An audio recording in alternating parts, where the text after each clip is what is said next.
Moon gang. Hello, folks. What a day, what another beautiful day to be in Ape. Hello. I hope everyone is having an absolutely wonderful Thursday, September 16th. Hello. All right, I think I'm all ready. I'm ready. All right, folks. Of course, we have to hop into what's going on with AMC and Jimmy. We'll be talking about that. We'll be talking about the overall markets. We'll be talking about a lot of the things happening here, happening there, happening pretty much everywhere. I see already some people talking about IRNT. What's that one doing? Ooh, interesting pre-market. Whoa. What is this thing? IRNT is all over the place. Could be interesting. Also kind of watching some, hey, man, we have so much to talk about. Let's hop right into it. Let's hop right into what is going on. Obviously, we are all apes, so we're all apes that are specifically interested in space travel. So I thought this would be cool to shout out. SpaceX launches Inspiration 4 into orbit. So basically, four civilians are now in space, and the pictures from it are so cool. So congratulations to SpaceX and Godspeed to the team, but some of this stuff is absolutely awesome. This was launched last night. Very cool stuff. I believe it came out of Florida, but like I said, good luck to them. Congratulations to the team. Very cool stuff. 5 things to know before the stock market opens on Thursday, which is today. Wall Street tracks lower after a bright spot in a tough month. Investors to watch the latest retail sales, weekly jobless claims data. Much of September losses historically come in the back of the month. FDA strikes cautious tone ahead of vaccine booster meeting, and Southwest Airlines unveils new COVID vaccine incentives for staff, basically, where I think if they can show that they're fully vaccinated by November, they get some sort of bonus. So that's kind of what's going in the market. Nothing too crazy. One of the things I do want to talk about, since we've been talking about payment for order flow when Gary Gensler was referred to as daddy, and there was that one senator, Tim Scott, who was like in a weird way defending it. I believe he's from South Carolina. Anyway, he was defending payment for order flow, and shout out to Unusual Whales for pointing this out. 2 days ago in Gary Gensler's congressional hearing, Senator Tim Scott asked about payment for order flow, stating that the inquiry would jeopardize financial accessibility. Incidentally, he failed to note his payments indirectly from Citadel. So right here, obviously Citadel Securities, one of the main beneficiaries of payment for order flow, throwing in some hefty donations, about $4 million right here to PAC, the National Victory Action Fund. So right there, like, this is what I was talking about. I honestly didn't know this, and shout out for Unusual Whales for pointing it out. I love tracking the Unusual Whales, what's going on with the government. It's nice to know where they all have their money at, because usually they're very good traders. But anyway, I was kind of explaining that the only people who defended are directly benefiting it off, like Virtu, Citadel Securities, politicians who have been paid off, such as Tim Scott. And then you have other, what was my third category? Oh, news anchors that have a single digit IQ. Those are the only 3 people really defending payment for order flow. Paid off, direct beneficiaries, or just like mainstream media pundits who absolutely hate us and cannot come up with a unique thought of their own. But pretty interesting. But anyway, Tim Scott, $4 million to the National Victory Action Fund. Interesting stuff. We'll come back to Benzinga. The Philly Fed Manufacturing Index 30.7 versus 18.8, expected 19.4 expected or prior. So that's interesting. That's actually really interesting. Why was it so much higher than expected? Continuing jobless claims 2.665 million versus 2.75 expected. So these numbers coming in, initial jobless claims 332 versus 330 expected. So that's pretty much on par. So a lot of this is actually probably explaining why some pre-market action is we're pretty much flat. I was checking this out earlier this morning when I was watching the jobless claims come in. So it's coming down, but we're seeing this V-shaped recovery into open on the S&P 500. And a lot of that will be relating to these numbers, retail sales, jobless claims. We just have some movers. I believe the Fed also will have some commentary today, tomorrow. Don't forget, tomorrow is quadruple witching. Expect higher volatility. Not necessarily bullish, not necessarily bearish. But on the flip side, there have been people who commented that over the past 2 decades, that time frame between September 17th and 19th apparently has always been negative. And tomorrow is the 17th, 18th, and 19th are Saturday and a Sunday. So I'm curious to know if that will hold true. But if that apparent historic pattern is true, which is kind of a weird way to look at patterns. That's not the best way to normalize the data sets, because it can include weekends and holidays and blah, blah, blah. Anyway, it'll be interesting to see if that holds true for tomorrow, which would then be the 17th. Like I said, we were just looking at the unusual whales thing. At when the market opens, we'll start tracking it. We are seeing some interesting data for IRNT. I already saw some people commenting on it. Here, let me go back just so I could show this to you. The flow on IRNT, dominated by the bulls, 57 versus 43 on IRNT, just so everyone knows. Tiblio, the market's not open yet. We'll check that out. Crypto, I was kind of marking these spots out yesterday, so this was my interesting spot on Ethereum. Thus far, that's played out very well. I marked it at 3,400. We're now up $200 since then. I marked out Cardano around 240-ish. It did go up to almost 260, but now back down to 247. So let's see how that plays out. And Hex really has not moved much since then. It looked like it wanted to pop its head up, but I was watching it at, I don't know what, 38, 39, 40 cents, currently trading at 39.25. Bitcoin coming back around, watching 48,000. Above that, I do think there's a good shot of us retesting 50,000. And that kind of seems to be a very interesting point for people who track crypto. Overall, I think Bitcoin above 50K does, it invites some enthusiasm. It invites some excitement.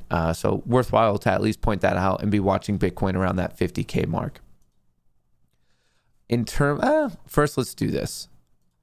Okay, S&P 500, ever since September 2nd, it's been selling it off. Yesterday, we had a nice green day. I'm looking for this push basically above 449 and then a test and a breakout above 450. But I think this sell-off might be coming to an end. I really do. The momentary one, at least from this early September timeframe, looks like some buyers started to step back in yesterday. And I want to see if we have enough enthusiasm to get back above 449. If so, I think there's probably... not immediately by any means, but I think there's a good shot of us testing this 454 level and maybe making a new all-time high. In terms of the Nasdaq, same thing. Been selling off. That one started to sell off a little bit earlier, but got enthusiasm yesterday. And really the same scenario with the Russell 2000. Selling off since September 2nd, got enthusiasm, looking for the follow through. Want to see a break of 224.50. I want to see it start pushing up above it. So overall, on the major indices, the SPY, the Qs, and IWM, I'm cautiously today. I want to see how they open, but I am cautiously bullish on their performance today. Seeing the numbers that are coming in and all that type of stuff. I don't know, really just the momentum. We were able to get out of this bearish downtrend, and it looks like it's trying to put up some form of a bullish fight. So I'm cautiously, for today, I'm cautiously bullish on all of those. All right, now let's talk about some AMC and some GME. AMC, they've already rented out 2 million against it. Already today, crazy. Short interest 19.12%. Shares on loan, taking this into account, 107 million. Utilization 87%. It would be higher if we saw this. The live updates, these ones on the top here, they update once a day early in the morning. And then from there, we have the live update. So the utilization would actually also be higher. In terms of GME, net neutral thus far in the day. Short interest 12.77%, utilization 31, and shares on loan 7 million. In terms of the charts, so here we have AMC On the bigger time frame, we had the cup, the handle, we had a fake out, breakout. It got up, could not hold the 50, and we're back right in this range. So it still comes down to looking for that breakout between 48 and some change. We want it to come back up there. And then, of course, at this point, we would like it to break basically 53, which is where it was recently rejected on September 13th. But on top of that, it's also a very important previous technical level. So a lot of action playing out at 53. With this, I do believe that it just gave the RSI a bit of time to cool off, but we do need that momentum follow through. Today, I would love to recapture the low 48 mark and get back out of this range.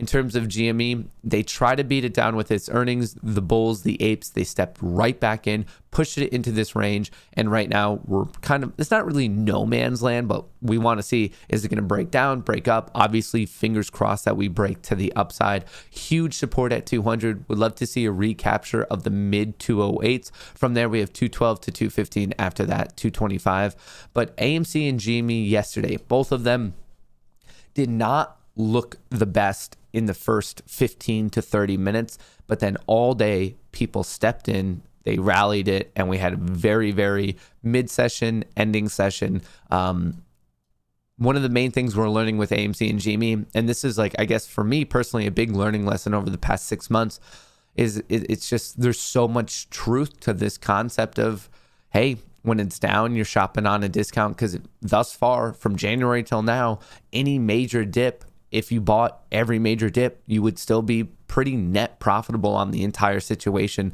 because there's people out there, some entity, whether it's retail, banks, other hedge funds, someone is stepping in and buying it every time there's a serious dip, which is definitely a noteworthy pattern to at least showcase and see how it could be traded upon, and just really actually backtesting the validity of it. But anyway, AMC currently trading at 46.28. GME currently trading at 202.50. IRNT. Let me throw this one up. Add to watch list. Where is this? There we go. IRNT already at 43, up 30. Crazy.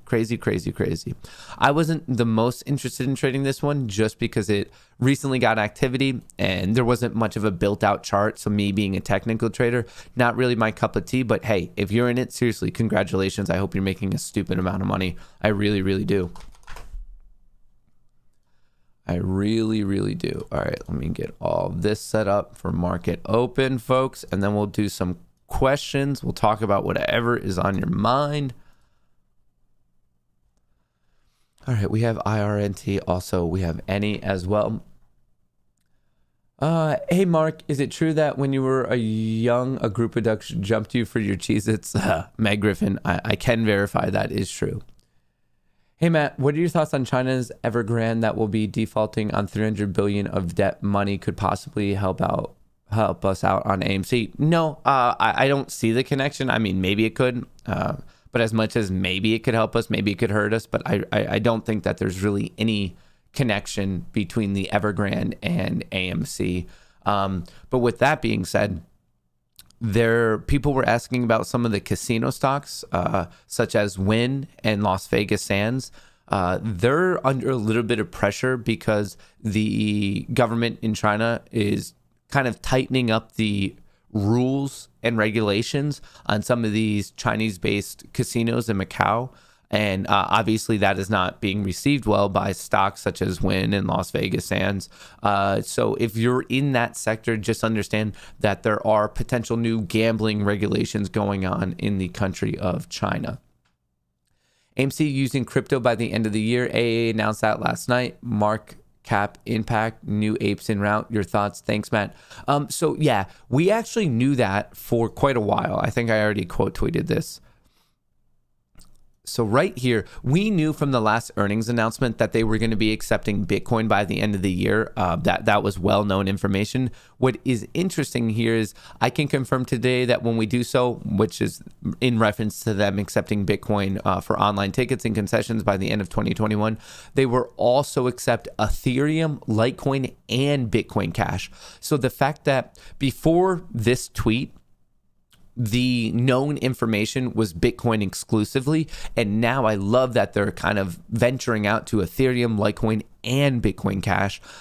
Pretty interesting stuff. I don't know how much of an impact it'll truly have on its market cap. Like I think that could get some crypto enthusiast kind of excited, because I personally believe that there's a pretty solid psychological overlap of people who truly enjoy crypto and people who are in the AMC GME fight, because it's very much of that mantra of going against the man, don't tell us what to do, the government has too much power, Wall Street has too much power, that type of a psychology basis.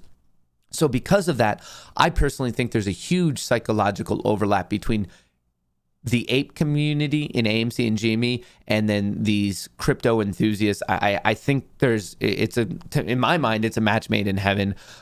So I think it's smart. If anything, there's no way it would be negative, is what I'll say. I don't know how much enthusiasm it will really drive. I mean, obviously, I hope it'll drive a lot, but I mean, as of now, it's not like it's really playing out in AMC's chart. I think AMC is actually slightly down in pre-market, isn't it? Yeah, it's down by 60 cents. So, I mean, the news has already been disseminated. Everyone kind of knows about it, especially people on Wall Street with the big bucks who are kind of like bullying the stock either up or down. So the news is definitely, it's out and about. And it's not...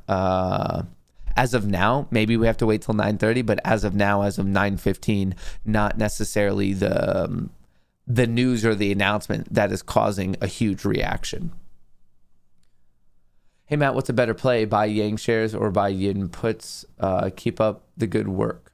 Yin and Yang. Shout out Frosty Balls. I'm recklessly bearish on Qs with 500K in puts. I mean, good luck with that.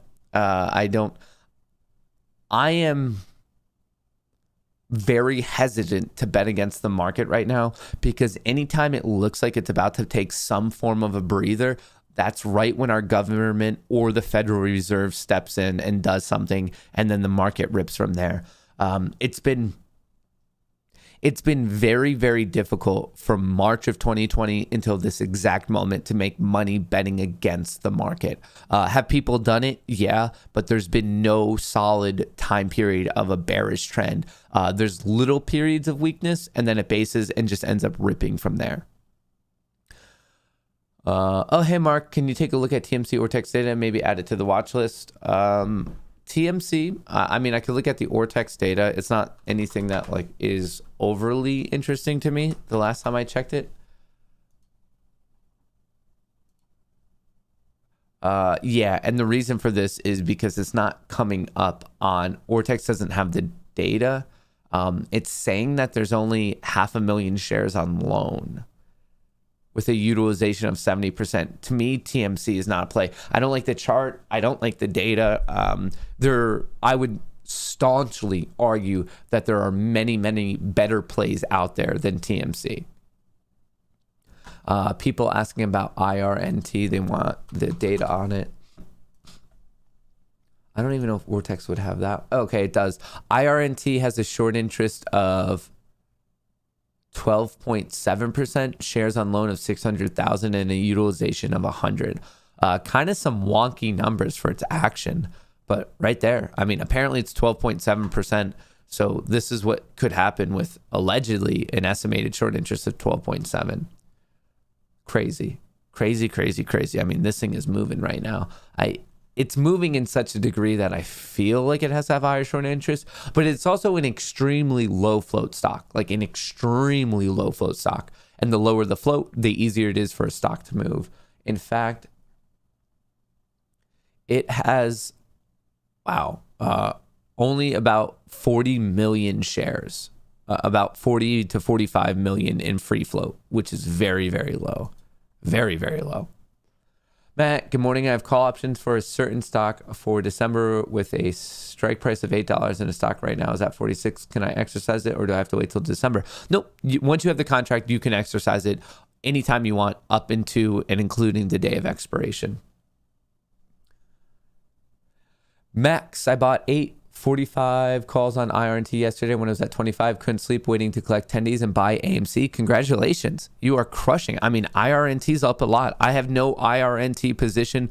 The one I picked up yesterday was ANY. That's the one I picked up.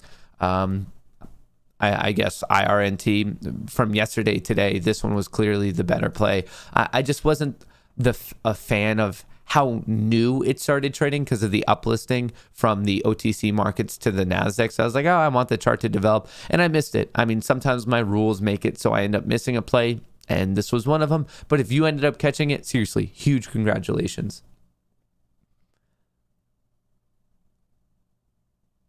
Mr. Jacob, there's no way that the public float is higher. Oh, wait. Public float, 275 million shares outstanding, 766 is squeeze adept. Thank you.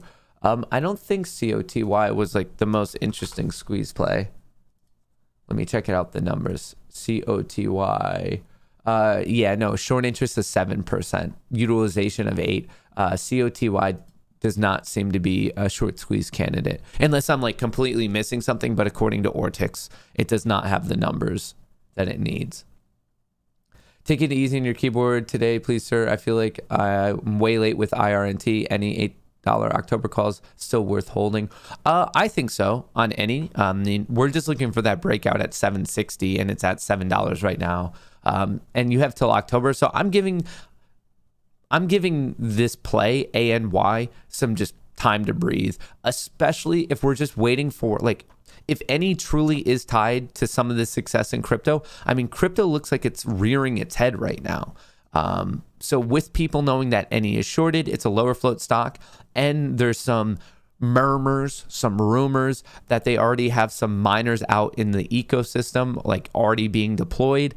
I think the odds are good for any, but I want to give myself time. That's why I got the October monthlies the same as you. Hey, Matt, got absolutely smoked on SPRT, GREE, but is it weird that I only enjoy my losses? It feels like I learned way more whilst getting burned. Whenever you lose money, those are the lessons that end up sticking with you. Some of my best lessons were learned on like more of my losing trades than my winning trades. Matt, why would my average share price go to 41.27 to 51.69 on TD Ameritrade? I bought 91 shares at 44.50 yesterday. Just wondering, maybe a very bad fill. Like, I don't know if you did a 50. That makes no sense. There's no way, if you were previously in at 41.27 and you bought more at 44.50, there's no way that your average would go up to 51.70. That's like defying the law of math. So you know how shorts are losing money each day. They're not covering. Who are they losing it to? Where's it going? They're paying the interest payments to the people who originally own the shares. Because remember, they're renting the shares to them. So the prime broker takes a cut, and the original person who's the owner who's lending their shares out, that's who they're paying.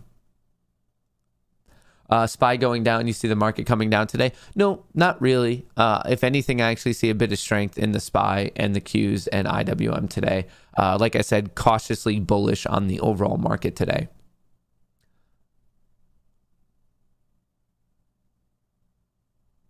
Someone asked about OPAD. What is this? Way too new. Financial conglomerate, but it just started trading. I wouldn't mess with it. Not my specialty. Oh, hey, Mark, BBIG 10 October monthly worth holding? I think so. I mean, BBIG, this thing is not done. We're seeing a lot of action in the options market. We're seeing huge action in the options market. If this thing gets some demand, some price follow through, the leverage that we're seeing in the options, like it'll like blow the top off of this. With it, it's just a patience play. You have to see if momentum will start to build and if the price action will return. Specifically, look for it to get above 950. TUEM. Someone asked about a gap fill play on this. Maybe eventually, but this thing looks like crap right now. I mean, man, on the gap down, all it did was sell. It sold to such a degree, though, that I do think it's a reasonable, like somewhat of a reversion play. But now it's also gapping up. So now you have a gap on the top side right here from September 8th to 9th. But now you also have a gap on the bottom side. So that's the question of like, which one's going to fill first? And when I get into scenarios like this, I'd rather just like, it's a tough trade. Folks, trading itself is difficult enough. Don't go after the tough ones. Go for the easy layup trades. Will a share recall take place during a market crash if shorts are over leveraged and you will get a margin call even if you're up using margin? No, a margin call is when your account is down, but you can still, buy-ins can still be forced. So basically, picture this. There's a bunch of people who own a share and they are giving it to their broker to loan out to a bunch of people who are short. If this bunch of people are like, you know what? We want to sell our position. We're done with this. We need to lock in our tendies. And if the broker doesn't have enough shares to give to all the original owners, the broker can send buy-ins to the people who are short. Be like, hey, sorry, but the original owner needs these back, and they can force a buy-in. And buy-ins, like I've seen them before, where they're like, you have an hour to get out of the position.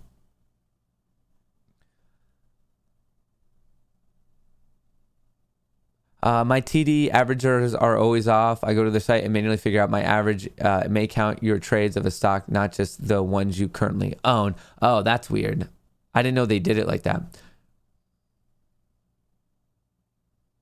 I might call my TD. Yeah, Joshua, it seems like it's just off in some odd way.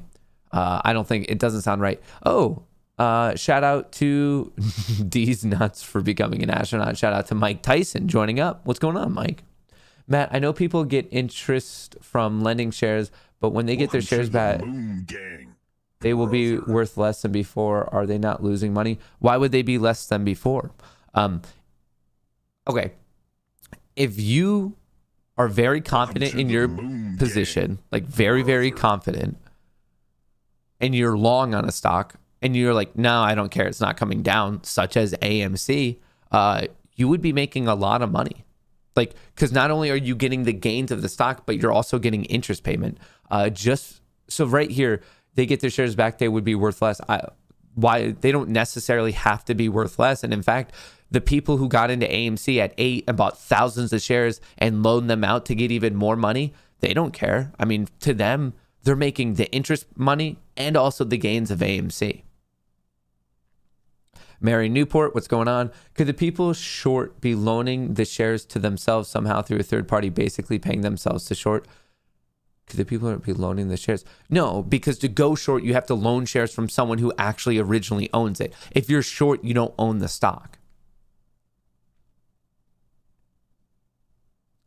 The Boss Army want to send love and an invitation to ride to the moon with us. TG Boss Token Crypto. Morning, Matt. Today's my 30th birthday. Not financial advice, but do you like SPY 450 calls today looking for a day trade? I would want to see the open. I don't know if necessarily we'll go in the money on that, but if you're looking for a quick like percentage pop, you might be able to get a nice 5, 10, 12%, something like that. But on the SPY, I still want to see the opening. Funny, I sold my IRNT $45 call at 37, ended up maxing out profit. You think has legs to go further? I could buy to close and keep the longs. IRNT definitely has some legs on it. I mean, it's up 39%. If any, it's up $12 in pre-market. This thing totally has legs. Totally.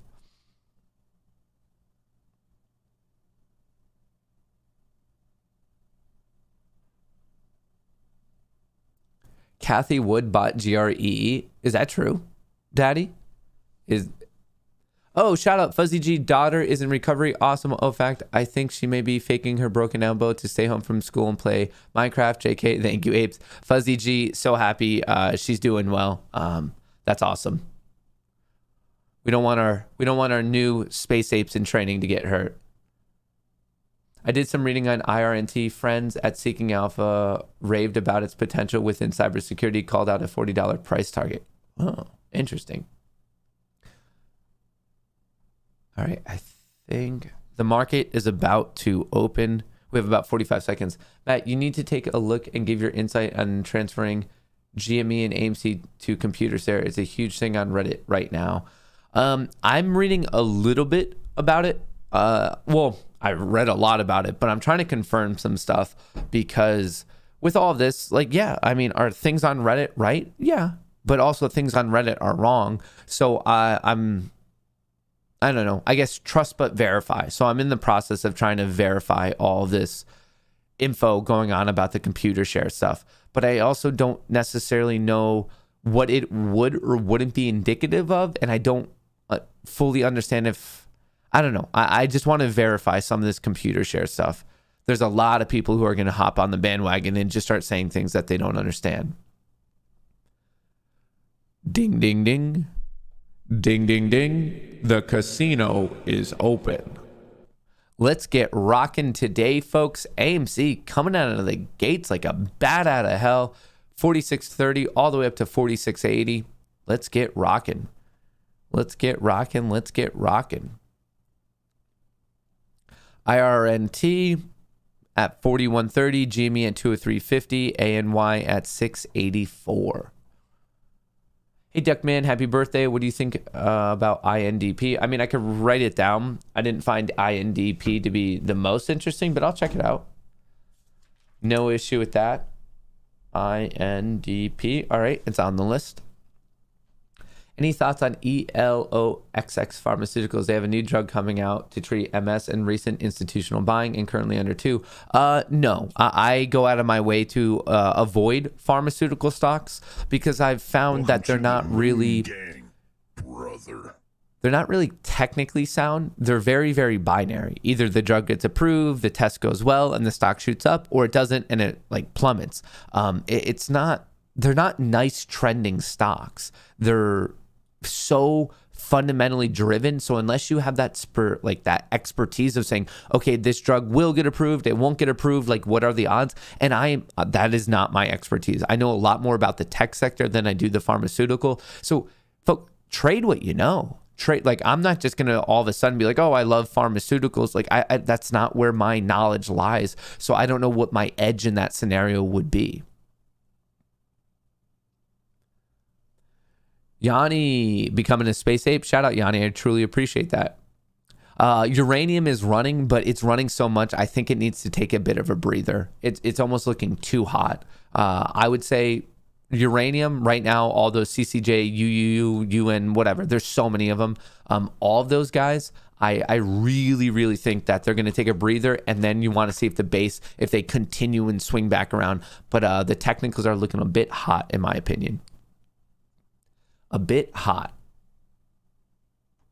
All right. IRNT, sub 40. How's the SPY doing at open? Strong, strong, strong, strong.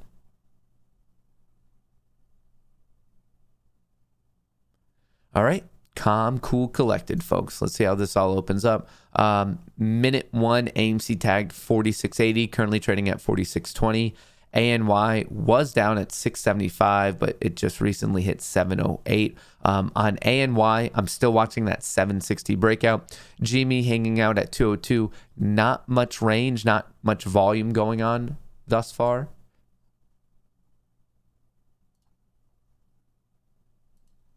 On GameStop, that is. AMC swinging back around, fighting. All right, let's get going on the day.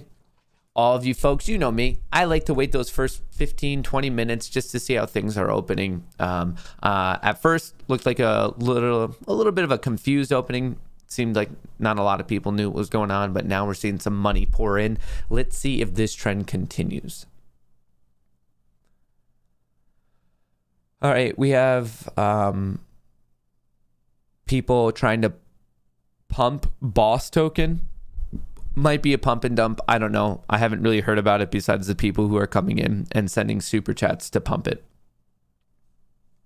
Could be legit, but also, I don't know. If things are legit, I kind of question, like, why do you need to, like, just come in and do super chats in someone's live stream?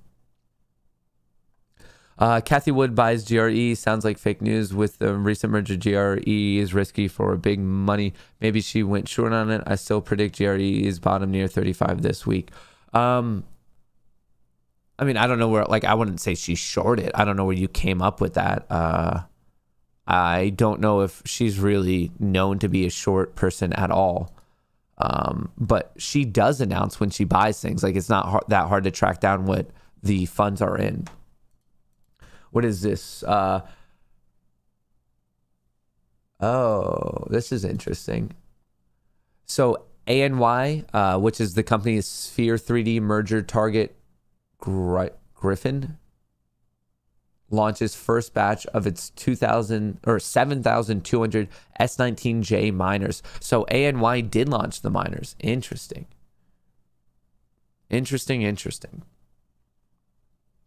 Thank you, Cootery, for sharing that. I ain't hear no effing bell. Calm, cool, collected. Shout out. Twitch Gang says morning. Shout out. Shout out. All right. AMC. We're just looking for this momentum to carry. It's above 4650. We could watch, well, actually where we're at right now, 4650 is kind of an important level. We want it to stay above that, but the real breakout we're paying attention to is those lower 48s. All right, what do we have?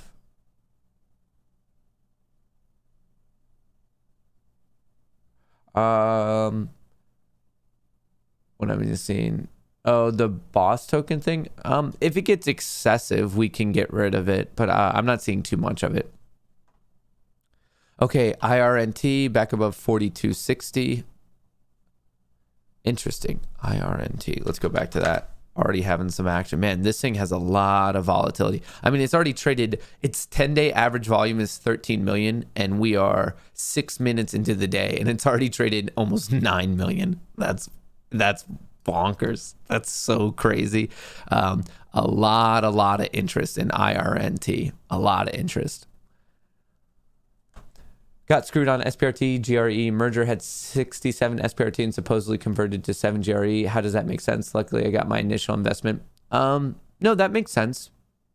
Because SPRT is about like the proportionate rate. I mean, and this was in all the filings. The proportionate rate was 0.115.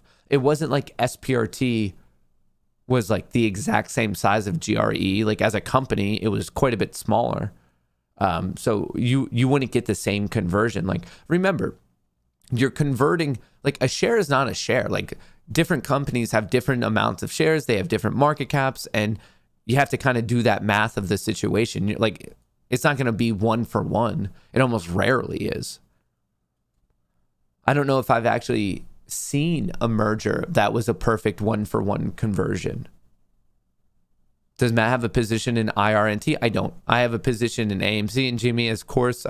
I have shares of AMC, shares of GME, and I have ANY. I have call options for October. I have no IRNT, and I think, am I long in the futures? I am not. I'm not even long on SPY right now.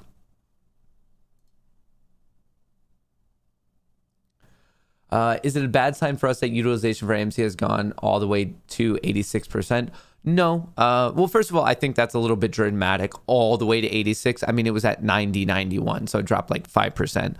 But that could be indicative of really 3 things. It could be the pool of people who are willing to lend is larger, the amount of shares out on loan has decreased, or a combo of the two would all successfully decrease the utilization.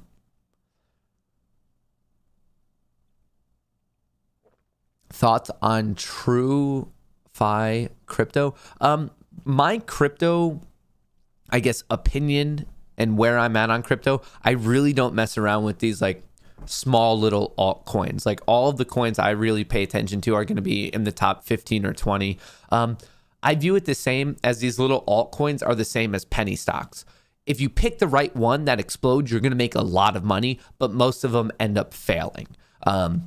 And then I view the top 15, 20 as to be equivalent to like your Amazon, your Microsoft, your Tesla. Like I feel like the good, well-established companies within the US market are like the top coins on coin market cap. And the other ones, like, yeah, in penny stocks, you can make a lot of money, but a lot of them are just crappy companies that are going to go nowhere. That doesn't mean all of them are, but I think there's a lot of correlations between the established cryptos and established blue chip stocks, and then the small little altcoins and small little random penny stocks. So it's just risk tolerance of how much risk you want to take on. And right now, I think I've been pretty upfront about all of this. I'm by no means a crypto expert. I'm learning day over day, and I try to share what I'm learning with all of you. But when I'm new to something, the way, like if you're new to trading, like you don't want to start with penny stock trading. It's so much more difficult. So I'm not going to start with random little altcoins. I'm going to try to learn about the coins that everyone talks about and is like kind of basing the rest of the market on.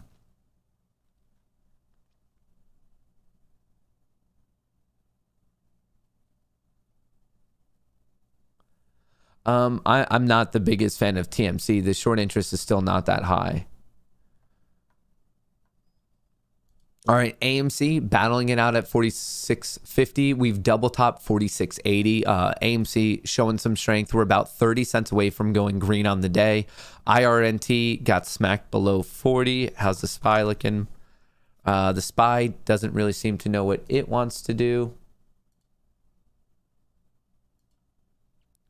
GME hanging out at 202. ANY getting smacked right now at 730, but that big breakout's at 760. So any ANY is within, I would say, striking distance.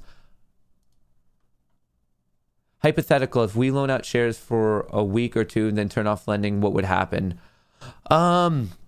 It depends kind of on what the situation with your broker. There's a good chance that nothing special would happen. They would just find because that would be, I see where you're going with the question, and that would be more of an issue if utilization was at 100%. But right now it is relatively easy for the major brokers to locate shares of AMC that people are willing to lend out.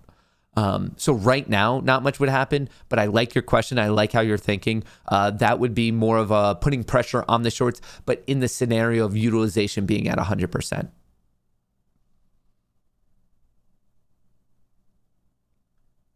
All right, sweet.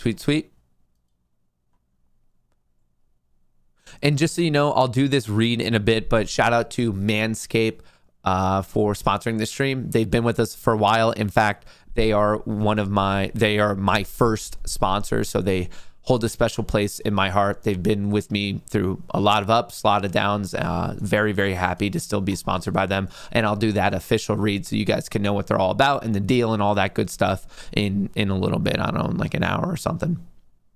But it is pinned to the top of chat. Overall, if you want 20% off and free shipping on any Manscaped product, shipping worldwide, use the link manscaped.com/moongang, and that discount will be automatically applied.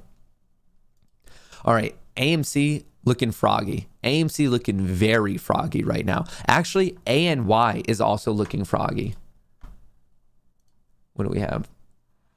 What's going on with GREE? I see some people, GREE, coming back. Bouncing off of 43 up to 47, up 7% on the day. Nice to see that it's coming back.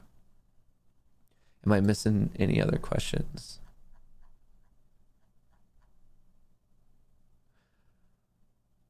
All right, am I Duck Daddy?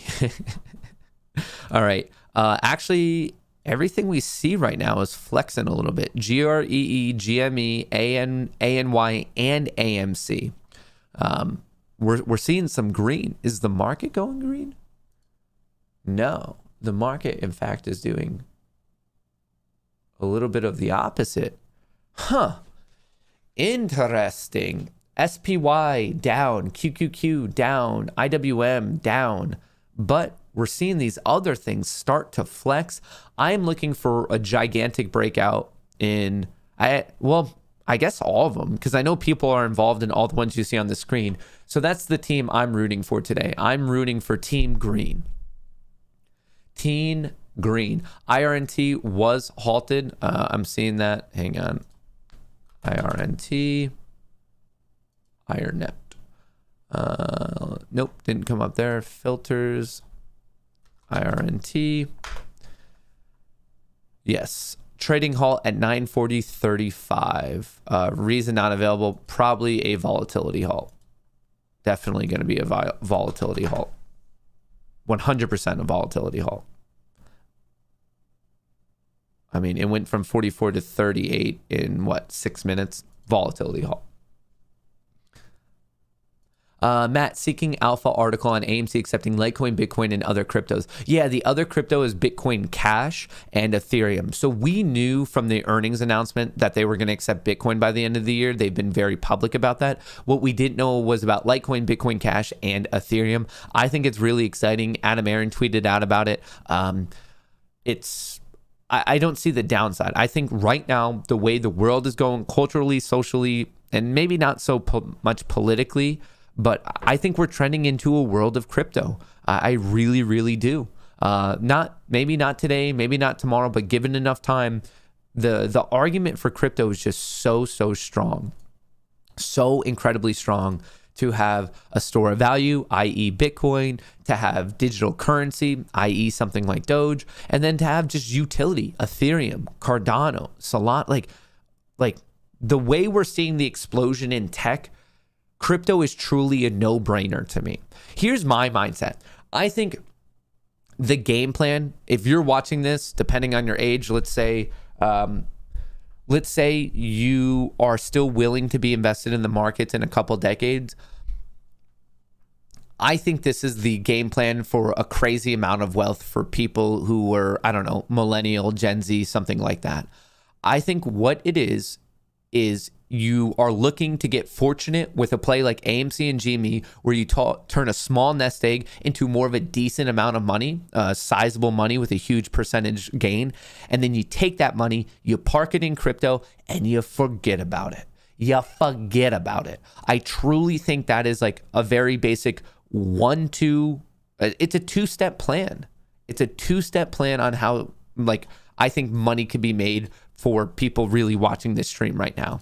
You make money, you make the nest egg on a nice explosion, the mother of all short squeezes, AMC, GME. Maybe you made some tendies on IRNT, I don't know, SPRT, BBIG, BGFE, whatever it is. You somehow grow your nest egg to a decent amount, you park it in crypto, you forget about it. And I think that's the plan. I really, really do. For our time period that we're in right now, I think that is a great way to amass wealth. I truly, truly do.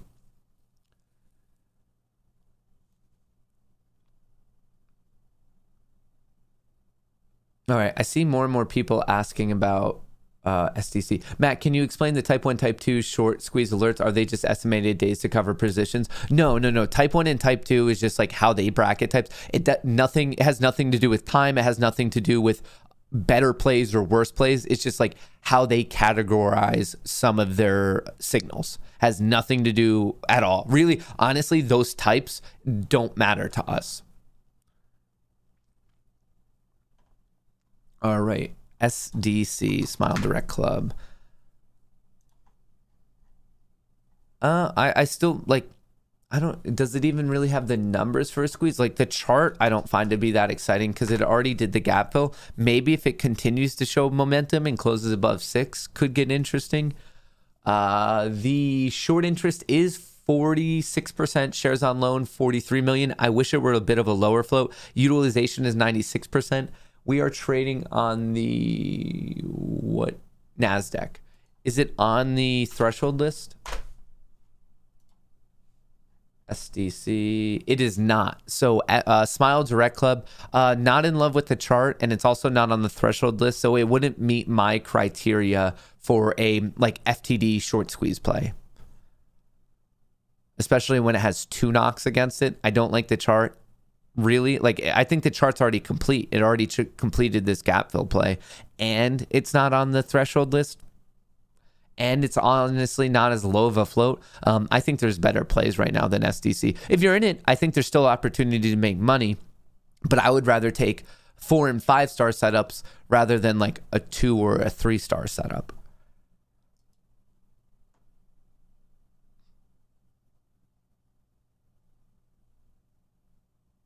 All right. Thinking about putting some Apple stock in my IRA. I see a head and shoulders in the chart, looking at an entry in the low 140s. Tips. I like that as a price level. Actually, myself, I have a buy order sitting in my retirement account to pick up some Apple around 140, 145-ish myself.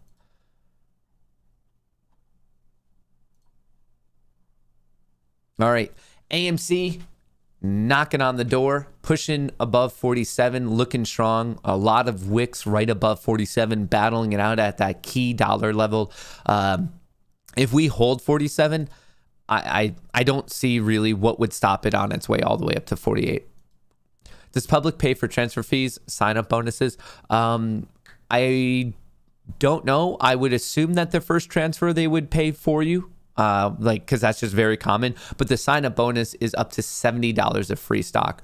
Up to $70 in free stock. You just have to go to public.com/Matt Kohrs. The link is in the description of the video. Free trading, free stock, and no payment for order flow, no dark pools, no market makers. All of your orders are going directly to a lit exchange. All right. AMC looking good. Looking good, AMC. Looking good.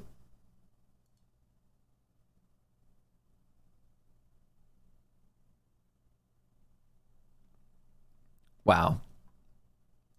Oh man.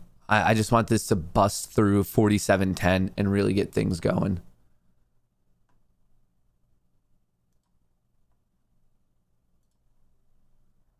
All right, what else do we have? Thoughts on LCID today. Love this EV startup. So Lucid is one I'm interested in. So I'm a fan of EV. I think by the time we hit... So right now, let me throw some facts at you.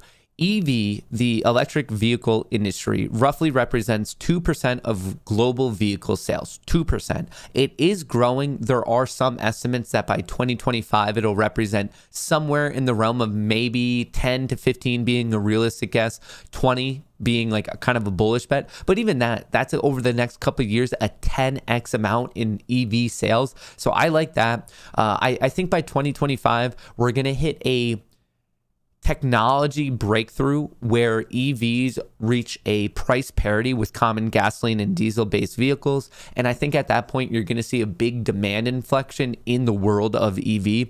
And maybe by the end of the decade, we'll see global EV sales representing about, I don't know, maybe 30 to 40% if we get to that technology standpoint. Because at that point, if they're the exact same costs as common cars and we build out the infrastructure for charging, I don't see why people wouldn't adopt it in mass. So because of that, for the remainder of the decade, I'm probably going to still be pretty bullish on EV. So I like the leaders in the industry, such as Tesla. And I do like NIO. That one has a couple political risks because it is a Chinese-based company. But with Lucid, I mean, that's a bet on the luxury EV market within the US. And I strongly believe that there is an appetite for it. So I do like LCID. I'm not going to actively trade it, but I think it's a worthwhile like medium to long-term hold. More of a long-term. BBIG, she lives. BBIG waking up. BBIG always seems to have that interesting battle at $8.40.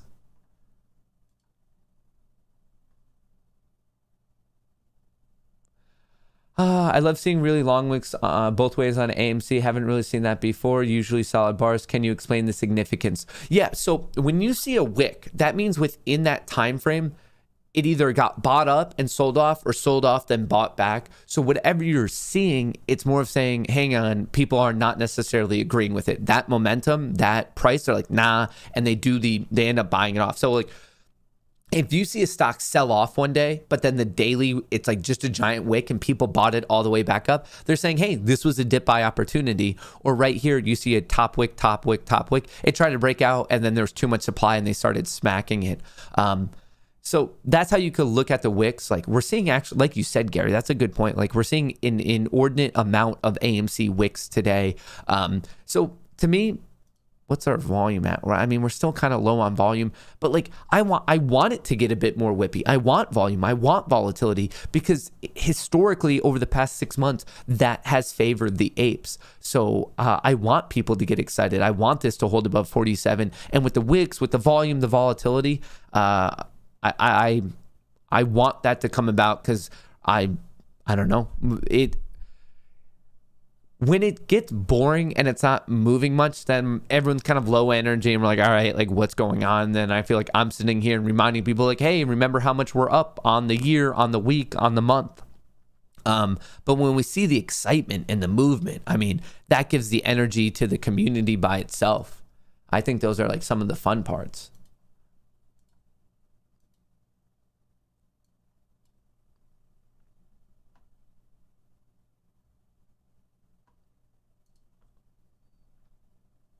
Dear Duck Ape, thoughts on Rivian SPAC? Love the channel. So right now, SPAC plays, they were the hot topic. They were legitimately the hot topic of 2020. I mean, the trading plan, like right now, for example, the way people are making a lot of money are on these FTD short squeezes.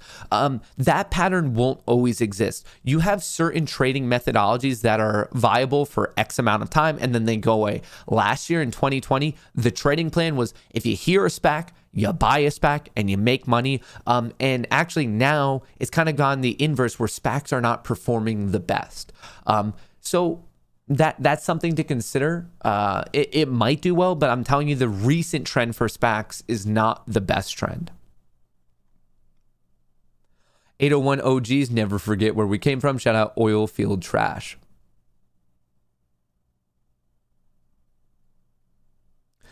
Matt, after this squeeze, would you consider boxing Matt the Ape Matt the Ape Kohrs versus Kenny Underwater Griffin?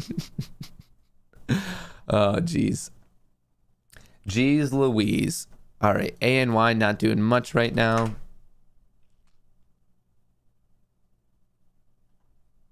GME looking strong. GME, the next line in the stand for GameStop is 208.50, just so everyone knows.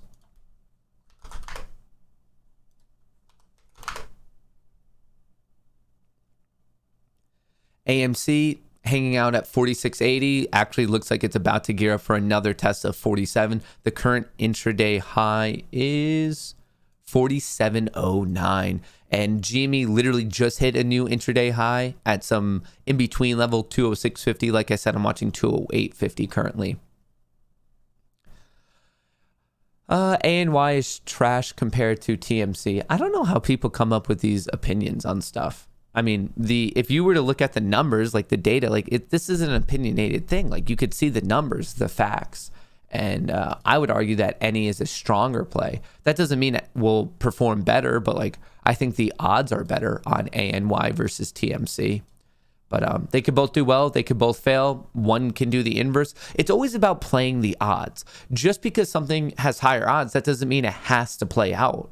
Not at all, in fact. What I see, I don't know. I just think especially it's in crypto. And right now, we all know how crazy crypto can get. So I think I see a lot of things going on for especially if you have a bit of a longer time frame. Like if you're okay with checking this play out for the next 4, 6, 8 weeks, I think there's a lot of potential.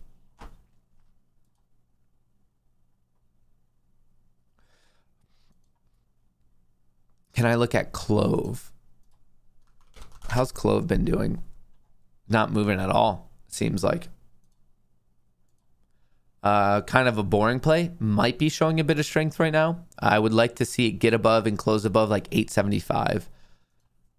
Clove doesn't really interest me all that much. Just because like with these FTD short squeezes, like think about that. FTD, like look for it to be on the threshold list. If it's not on the threshold list, I'm honestly not going to be that interested in it. I think people are trying to beat all of these other stocks into a certain type of play just because for whatever reason they like the stock and maybe you're invested and you want it to do well, and it could still do well, but that does not seem to be the pattern. The pattern seems to be very specific. Is it on the threshold list? Does it have a high short interest? Does it have a low float? Is there high utilization? Is the price action slowly but surely trending upward? That's the list of prerequisites right there. And all of a sudden, if you take away one, if you take away 2 or 3, it's not that type of play then anymore. Literally, I'm a toaster. Hello? Hey, Matt, RYCEY, what are your thoughts? Does it have the 3 requirements for a short squeeze? Okay, remember, a short squeeze is different than this whole FTD short squeeze saga. Like, this FTD short squeeze saga, like AMC and GME aren't that. AMC and GME are their moon stocks. It's a cultural movement. SPRT, what is it? IRNT, ANY, AEI, like all those ones. That's the FTD short squeeze. And Rolls Royce, I think, is RYCEY, does not. And also, that's not even on a normal exchange. That's on the OTC market.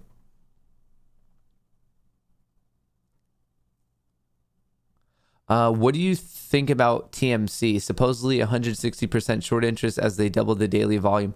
Am I missing something on TMC? When I look up the information on the metals company, it says that it's short interest. I guess I have to calculate it. It says 500,000. What's its float? It doesn't seem to have that high of a short interest. It says its shares outstanding are 30 million. And it says that its estimated short interest is around a quarter. I feel like, am I missing something? Like, is Ortex not having the right data on it? Or I don't know what's going on there. But also, TMC, it just started getting action September 7th. And it's a gap up that's red. If anything, I feel like this is dangerous. This could come back down to 11 for this gap fill. Right there, you have this gap fill that's still live. It doesn't have to be filled today or tomorrow. It might take a couple weeks or a couple months. But when I see a gap up and the gap up doesn't hold, a gap up red, it's a strong indication it's going to end up gap filling sooner rather than later. So it just started trading. I'm not finding any short interest data on it that's like impressive. I don't know necessarily who's pushing this play. Like, it's... And someone's saying that they have locked up shares. So that means if they get out of the lockup period, they're going to dilute the stock and all the insiders are going to sell. Unless I'm like completely like off basis here, but like I don't really see, I don't like the chart. I don't like the action. I'm not seeing the shorts. Like I don't really get it.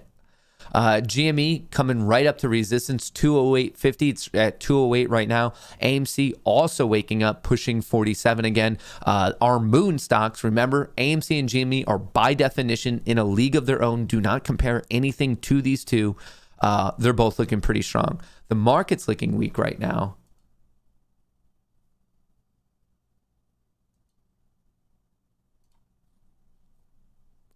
The market is looking weak.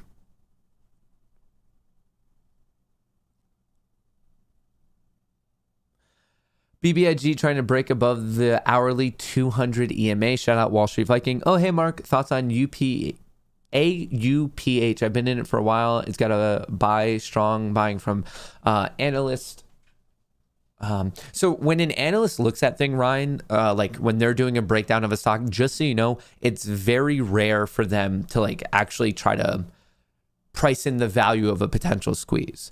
And also you should know when an analyst looks at it, that's a prediction for roughly 12 to 18 months down the road. But I can look at the chart, but I just want you might not necessarily want to be putting like an analyst and a short squeeze potential together. It's looking strong. It's a pharmaceutical company. It ripped up. It looks like it needs to take a breather. Might be coming back down to the range of 1890 to 16. Base somewhere in here, and then I would look for the U-turn off of that. I would not buy right now. I mean, it ran so much, it looks like it needs to take a breather. The RSI got severely overextended. This thing needs to cool off.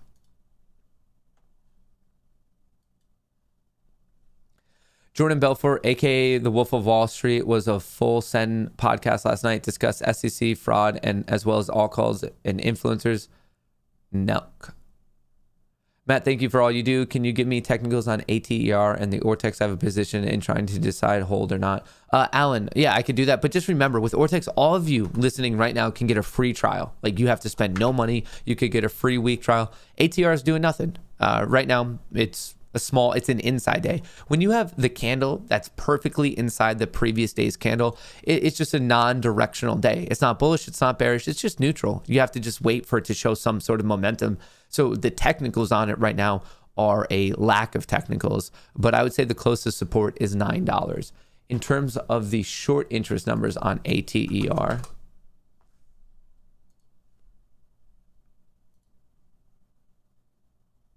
Short interest of 58%, shares on loan 15 million, utilization of 90%.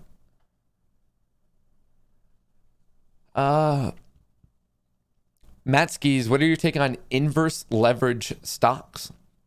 I mean, it's a good way to play against a stock if you don't feel like doing like options or anything like that.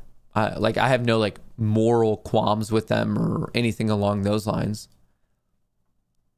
Can you put PLTR on your watch list? Yeah, I mean, I'm invested in PLTR. I think it's a good long-term play. Hey, Markiplier, thoughts on LSV? Really think it found a bottom, maybe a small gap fill reversal to the head. Elijah, so we were talking about Las Vegas Sands a little bit earlier today. The reason it's getting beaten down currently, I shouldn't say beaten down, but the reason it's selling off a bit is because in China, in the Macau casinos, China is like increasing regulations. And obviously when you increase regulations on gambling, not always the best scenario. So I would just be careful with that. Like before I get into the play, I would want to see like buyers actually stepping in.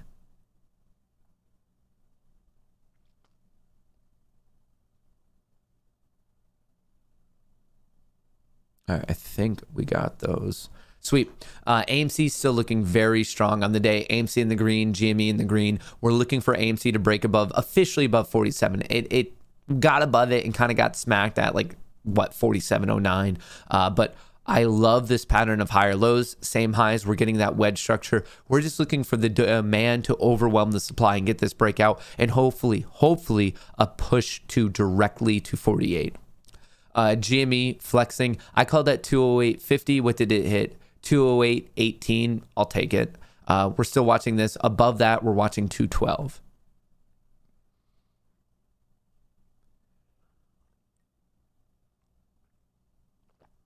Hey, Matt, holding 113 shares of AMC, hashtag Diamond Hands. Thoughts on ARWR holdings since ARWR? Looks kind of weak to me. It's a weak looking pharmaceutical play. I mean, I'm personally against pharmaceuticals just because I don't know the industry. If you know pharmaceuticals, it could be very, very profitable for you to trade. But as soon as I see biotech, pharmaceutical, medical supply, that is just not my domain of expertise. I'm telling you, you will be a far more profitable trader if you trade what you know. I do not know pharmaceuticals. So I feel like any commentary I have on it, it's just not that helpful because like, if any, it's just like a lack of commentary. Like I just don't know about it. You don't want to take my advice on pharmaceuticals. Nice pop on AMC. Hopefully clearly holding this breakout above 47. It just tagged 47.34. I'm telling you, the next watch is 48, then 48.30, then 48.50. And from there, you never know. We kind of cruised through 49 last time and pushed straight to 50. AMC having a great day thus far. I hope it just gets even more great. Does a market correction hurt the mother of all short squeezes for AMC and GME? Not necessarily. I could see it play out either way. It could help us or severely hurt us, I guess. It could severely help us or severely. And the reason why it could go out both ways is you have to look at the big money in AMC, such as BlackRock and Vanguard, or the other big money is the money betting against it. So in the event of a market sell-off, the question is who is going to feel the pressure first? Is it going to be the people betting against AMC? Are they going to have other issues and they need to cover a position before it gets too bad? Or are people like Vanguard and BlackRock being like, you know what? The market's selling off. We made a lot of money on this stock. Let's help our overall book by locking in the gains on this stock, such as AMC and GME. So in those scenarios, it's who is going to cut their position first? The big Wall Street institutions who are long or the big Wall Street institutions who are short? And we don't know. That's why I'm saying it could honestly break either way.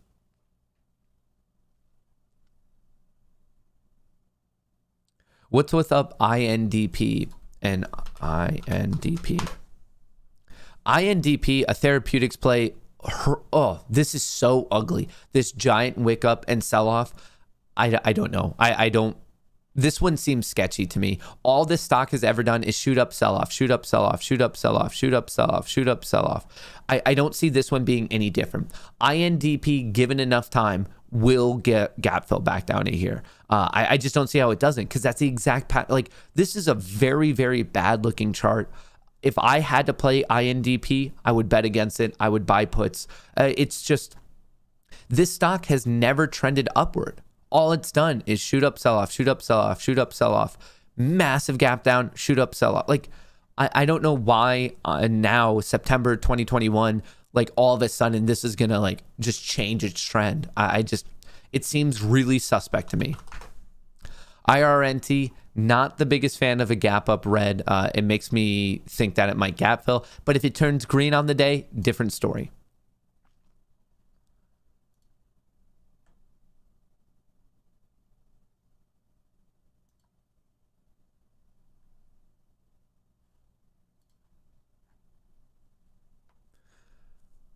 All right. SPY attempting to bounce. Let's see. So we have a major support at 445.30. Looks like it's bouncing off of that, but we still have only put in lower highs. We have not seen an official change of trend. Would love to see it test for 446.40. IWM flat on the day, and while the Russell 2000 is going flat, AMC is pushing. It just tagged 47.39, and GME pushed that 208.68. So I guess I was off by 18 cents. And the reason we know about 208.50 is just GameStop has reacted to it so many times before. Above 208.50, I would feel pretty confident of a test of that region from 212 to 215. How is Bros doing? I see a lot of people talking about it. I just don't mess around with new IPOs. If you're in it, I want you to make money. Just because I don't trade something, that doesn't mean I hope you don't make money. It's just, folks, when I started my career, the first couple years of my trading career, it was a series of me blowing up multiple accounts. I would throw in $1,000, I would lose $800. I would throw in $3,000, I would lose $3,000. I would throw in $5,000, I would lose $4,000. Like the first couple years of my trading career, I just blew up a lot of accounts by doing silly things. Like I would get excited. I'm like, oh, this is running. I would get in. The next morning it would gap down. I would be chasing things like IRNT. And previously I would have been the person who like bought at market open. And I'm like, all right, like I hope this comes back. Like, and when you do that, it's so emotionally and mentally demoralizing to keep doing the same thing and like feeling like you're beating your head against the wall and you just keep losing and losing and losing. And like once in a while you have a winner and that's what keeps you in the market. You're like, oh, I love that. I did it. I figured it out. And then the next trade, you end up losing it all. And like, I still have losing trades when I like break my own rules. But what I've figured out is that there's a much less likelihood of me blowing up an account when I stick to my rules. Sometimes my rules get in the way of me missing a really fun, exciting trade, such as IRNT. My rules that like are built to protect me, like sometimes they protect too much and I misplace. I'm not in IRNT because it breaks my rules. I'm not in BROS because it breaks my rules. And that's why you have the rules. Like when you create rules, it's all about capital preservation and protecting yourself. You're never going to have a rule set that's perfect. You're never going to come up with the perfect rules that you're like, okay, I'm going to hit every winning trade and I'm going to miss and stay away from every bad trade. It's much more general than that. And right now, pharmaceuticals, IRNT, Bros, like, am I missing out on opportunity? Yes, but there's a very specific reason I've created all those rules, and it's to protect myself because I've chased those types of things before. And man, out of 10, you could chase 9 and you'll make that money. But on the 10th one, you're going to lose all of the money you made on the previous 9, and it's a net negative proposition. So for me, I don't feel lucky enough to be the person that like, oh, this one will be fine, but this one won't. And that's why I have my rules. And like, I see it. And if you're in it, I want you to make money. It's just not my play.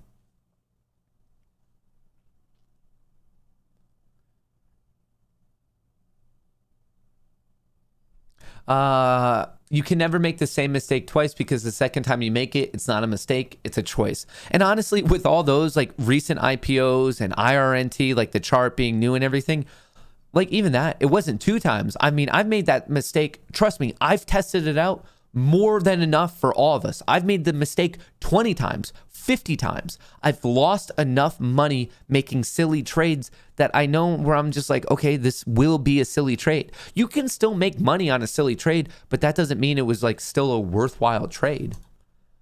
There's a big difference between a good trade and a profitable trade. Those are 2 very, very different things. Just because you make money doesn't make it a good trade. Just because you lose money doesn't make it a bad trade. There's a difference between being profitable and not profitable and a good trade and a bad trade. Those sometimes they're correlated, but they don't have to be. Some of my best trades were cutting losers before it turned into a horrific situation. And I've had very bad trades that were stupid YOLO plays that I somehow ended up making money on. Being profitable doesn't necessarily mean a good trade.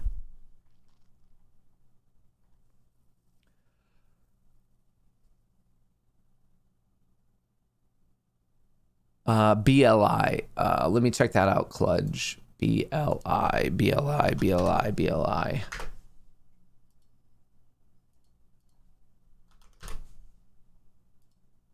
Berkeley Lights.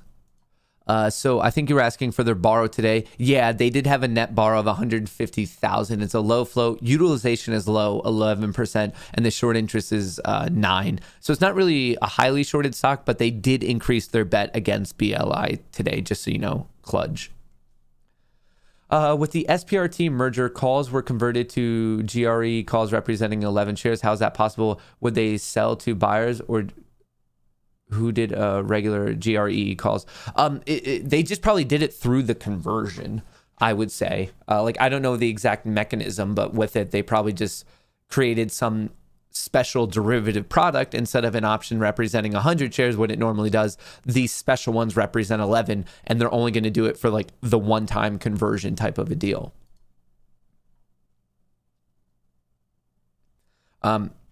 SPY still selling. IWM looking flat, but I don't know the way the SPY is going, who knows.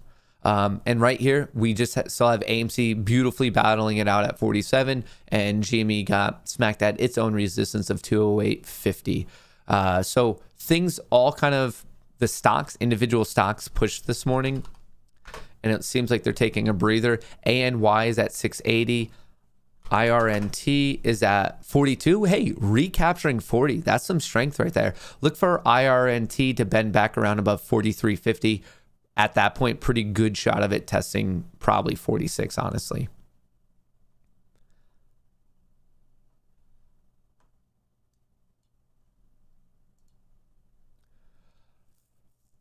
All right. Thoughts on CPE, WTI, crude oil at 720.30 per barrel, looking for a run back to 60s in the next few weeks, CPE.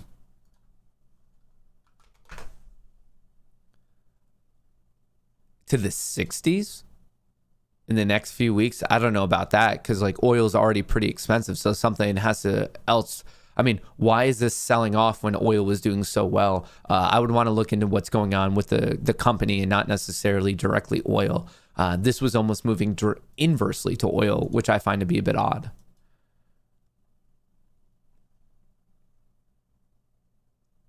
My knowledge of pharma is take 2 Advil when hungover. Happy birthday. Shout out Dan Smith. SUNL calls are 247 greater than puts on the flow. Looks good. I bought calls and opened up at 400%. Shout out. How do you or anyone in chat find stocks to play? Is there a website or something that guys look at to find these worthwhile trades? For me, I find it a lot easier to find a set of stocks that you care about and track those stocks. This game of chasing the runners is not a good game. You're always going to be chasing. You're always going to be late to the party. For example, like for all of 2020, I think I had a basket of 10 stocks and all I cared about was those. So I watched Microsoft, Apple, Tesla, Workhorse. Like I had a set of stocks and I just learned those stocks very, very well. That's kind of what's going on with AMC and GME. I don't think it's that good of a game unless you have a lot of time to dedicate to becoming a professional personal trader for yourself. This concept of just running around chasing the runners, it's not a good one. It's not a good one.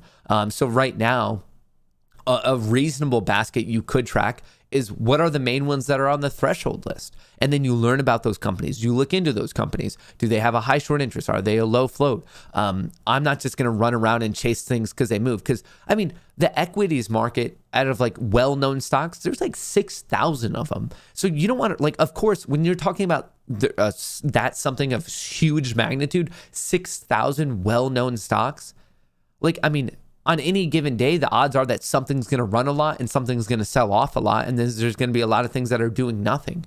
So like, I just, the mindset of just running around and chasing things just because they're moving, well, inherently, it's just telling me that you're always going to be a chaser. And I don't think that's a good way to do it.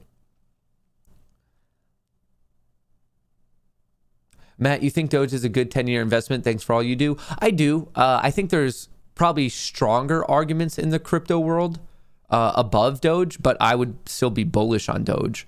AMC and GME have taught me that the value of community is immense, and Doge has a massive community support. What's going on with AMC? It's RSI between the 20 and 30s is 1 minute chart since like 9:40. Yeah, that just tells me that they're selling it. Yeah, I mean, well, hang on, 20 and 30, I see it above 50. I actually at one point saw it above 72, but this is selling off kind of like the S&P 500. Look at the similarities between SPY and Apple. The market is, I guess, just selling. The previous times we've seen this, though, it ends up becoming like a pretty insane, fun to watch V-shaped recovery. So hopefully that happens again today. But honestly, the lower that Apple goes, I think it just becomes a more interesting opportunity. I would love to scoop up some Apple as close to 140 as possible. I don't know if it's going to get there, though. I'm assuming buyers are going to step in. But Apple's on a discount. The question is, like, how much of a discount will it end up being?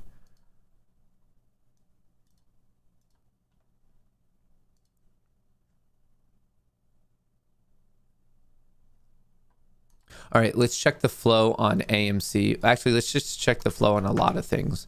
All right, AMC being dominated by the bulls today, 57 to 43. GME, I would assume it has to be the same thing. Oh, it's not. Interesting. So the price action is actually fighting against the options flow. Interesting to know. IRNT, bullish 56.5 to 43.5. SPY, bearish. The bears are dominating the day on the SPY.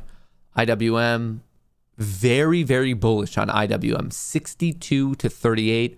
Kind of an interesting divergence between the Russell 2000 and the S&P 500. A stark difference. What else do we have? ANY, bearish 47 versus 53. The bears are winning the day on that one thus far. ATER, 44 to 56 in favor of the bears. What else do we have? BBIG, very bullish, 63 to 37. So the options flow in terms of BBIG is favoring the bulls. All right, just a little quick check on all those guys for us. All right. So at this point, AMC seems to be holding above 47. Yes, I would like there to be more volume. That's been one of the bigger issues lately with AMC, is the lack of volume. Lack of volume on that one, but hey, that's okay. It's not going to be perfect. And I do think if we keep pushing upwards, keep fighting back, the volume and volatility will return. AMC right now at 47.30, and I'm watching 48. That's my next watch on AMC. Someone asked, what website is this? This is Unusual Whales. There is a link in the description for you to get a 10% discount. Unusual Whales, the code is Moongang, and I'm so happy to partner with them. Like they're a really awesome team. It's a small team. It's honestly supporting a small business, and this team is awesome. I think they actually tweeted out that I'm an official partner yesterday, or am I letting the cat out of the bag? This account tweets so much. Shoot, did I let the cat out of the bag? No, I didn't. Come on. I know they said something about me. Now I feel awkward. Awkward.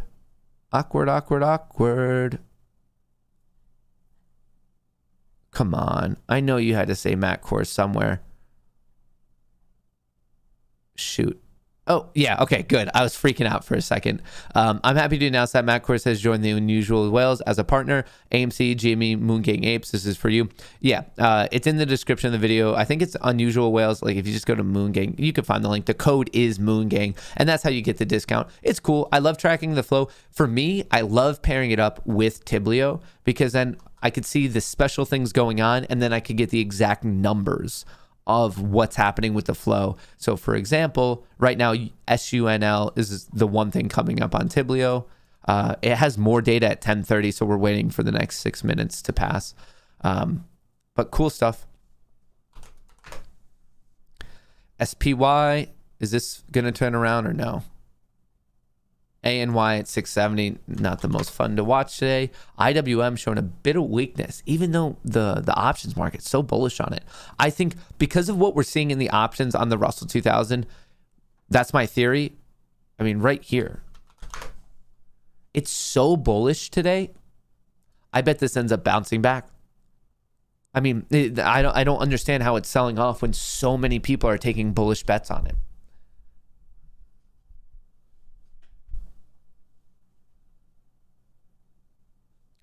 Look at Boss Token, not another meme coin. First use case already live. Way many more to come. Zero waiting. YouTuber is lead.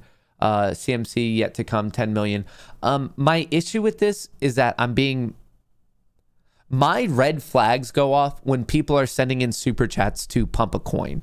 And right now, this is the third super chat of the day pumping Boss coin. So maybe it's a good project, maybe it's not, but anyone listening to it, I please exercise some DD and due diligence. Don't just be like, hey, I see this being super chatted. Typically, good projects don't need to come super chat YouTubers. Whoa, brother. Big super chat. Hey, Matt, just got to your stream after class. Can you check out PLTR chart if you haven't already? Bag holder at 29. Kevin, I don't know what's going on with PLTR today, but if you wait long enough, you're not going to be a bag holder anymore. I like PLTR. It's breaking out right now. Actually, PLTR is breaking out of a cup and handle. This is a very interesting opportunity for a company that I perceive to be an amazing long-term hold. It's trading at 28. You could risk 25. You could risk 24. Or you could risk $20. And so depending on your risk tolerance, you have 3 different beautiful risk points. It's a great fundamental company. You have a gap fill all the way up to 31, 34.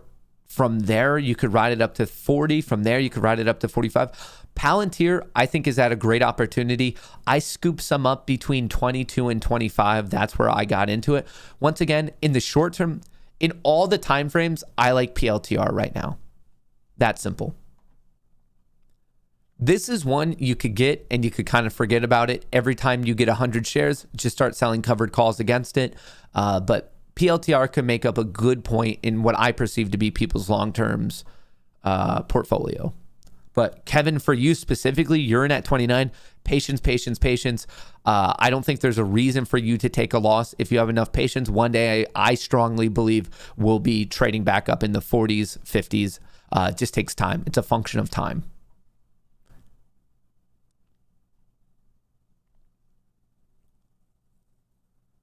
Can you check Tesla? Yes. Trading at 750. If it holds above 760, the next resistance is 780. I like Tesla. I see it's acting strong. You're just looking for the breakout of the most recent relative high. Shout out to Gary with a fat super chat. I haven't found a reason to look outside of Matt's channel for stocks. Why try and find stocks when Matt's expertly opines on so many of them? Never hit a monster as I'm out quickly, but made a lot not being greedy. Best education I've ever had. Thanks, Matt. Thanks, MK. Gary, I'm so happy for your success. You've been here for quite a while, and to see just in the short time frame that I've known you through this digital community, seriously, congratulations. You've made a stupid amount of money. You're creating your own set of rules that works for you. You like to get in and out quickly, and you're just slowly but surely adding up a bunch of first base hits. That's a very good strategy. It makes me super happy that I've met you through this and I see your success in trading. And that goes for a lot of you. It's that when I hear these success stories, it puts the biggest smile on my face, because that's why I do this. I want all of you to learn more about the markets, feel more comfortable with your financial literacy, have a better understanding of what truly is going on in Wall Street. And if we can make some people, including myself, make a couple jokes here and there, I mean, that's a win-win to me. Shout out to Gary. Crushing it as always.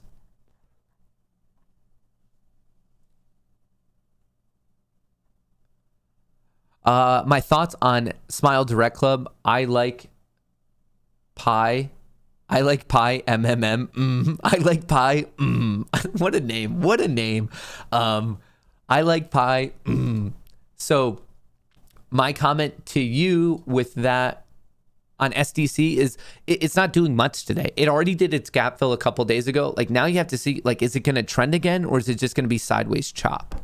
That's what I would want to know about SDC, Smile Direct Club.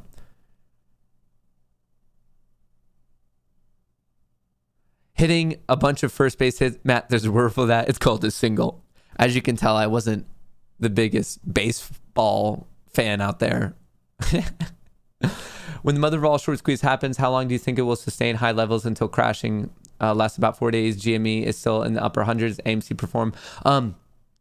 So I wouldn't compare it to GME, because GME, remember, we don't know the numbers of GME. It shot up and then they stopped the buying of it, and that was being driven by retail. So when things squeeze, they only stay there for X amount of time and then they come back down.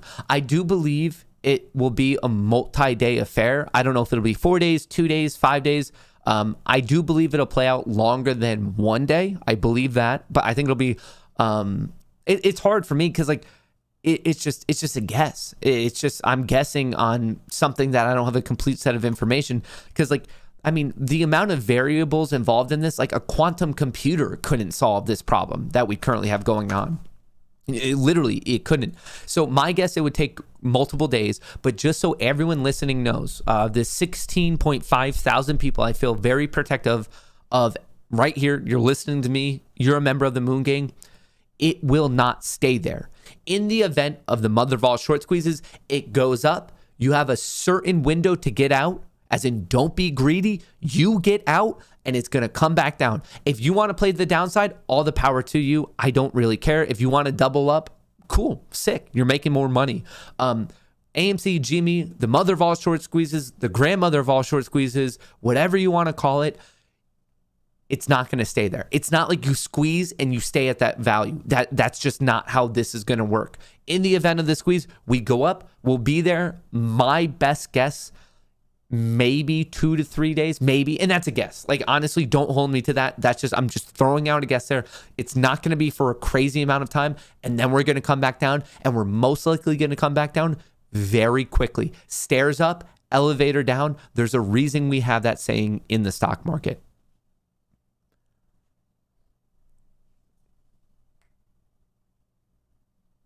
Sold 1,000 of IRNT, premature at 46, going right into AMC, celebrating tonight. Thanks, Ape Community. Shout out, Marcus, crushing it. Testicles. I like hanging out. Oh, these names.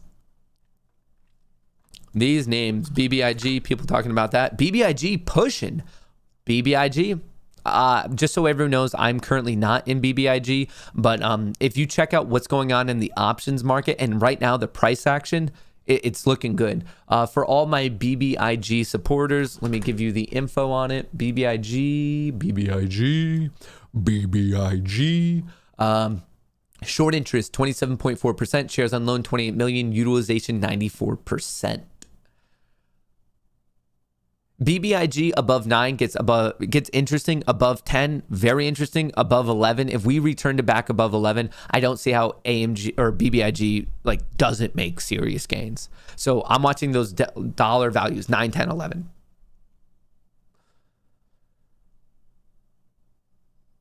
Hi Matt, why did GME go to the hundreds but AMC hasn't been able to hit that? What's the difference between the two? Sorry, newbie and can't figure it out.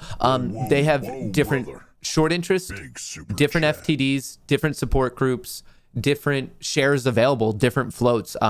There's you can't compare AMC and GME. They're in different sectors. Like I said, different short interest, different float. Different float is a huge deal. The bigger the float, the harder it is for a stock to move. So you have like small float stocks that can move very, very easily. AMC does have a bigger float than GME, but GME has a lower short interest. So it's kind of like, well, which ones matter more to you type of a scenario. But you can't compare the two because not every stock out there has the same amount of shares in existence. BBIG broke out of a day-long bull flag. Please check the flow on the ticker symbol SUN and the ticker RSI. Nah, thanks, bro. Not necessarily squeeze plays. All right, the flow on, what was this one? SUNL. SUNL is interesting because look at Tiblio. Oh, wait, it was calling out SNL before. SUNL, I mean. It was on Tiblio, and the call premium is like being dominated by the bulls, 62. So the flow's interested on SUNL, favoring the upside, and RSI you asked for, also favoring the upside, 60-40 split. So pretty sizable flow in the direction of the bulls.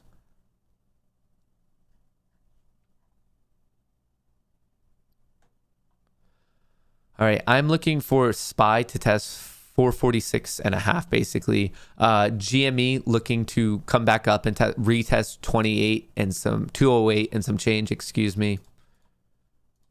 Let me switch to the 3-minute chart on and everything.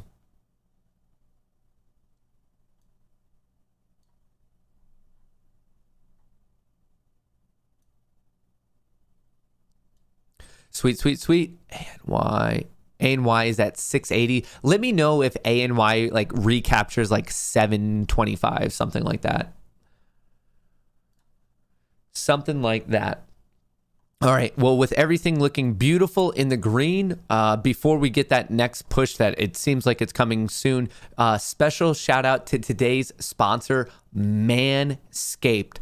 Just my own personal pitch here. If you go to manscaped.com/moongang, you'll get 20% off worldwide shipping. They have these bundle packages. They basically have like a new advanced pube trimmer. They have a nose weed whacker thing right here. I haven't tried these others. They have all these like, I don't know, all this other interesting stuff that comes in these packages. Honestly, I love this little toiletry kit, the Shed. It's an awesome travel bag. Also, their boxers are abnormally comfortable, but their main thing is this new lawnmower 4.0 that just came out, and also the weed whacker for nose trimming.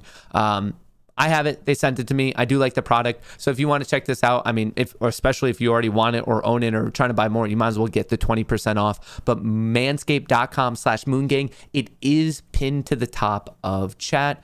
And let me just run through very quickly right over here. Autumn is in the air. The pumpkins are in the patch, and our friends at Manscaped are here to make sure you don't carve your pants pumpkin when grooming. If you know what I'm all right, one more time for the professionals out there. Autumn is in the air. The pumpkins are in the patch, and our friends at Manscaped are here to make sure you don't carve your pants pumpkins when grooming, if you know what I'm saying. Make sure you're keeping things fresh this fall with the leaders in male grooming and their brand new 4th generation performance package.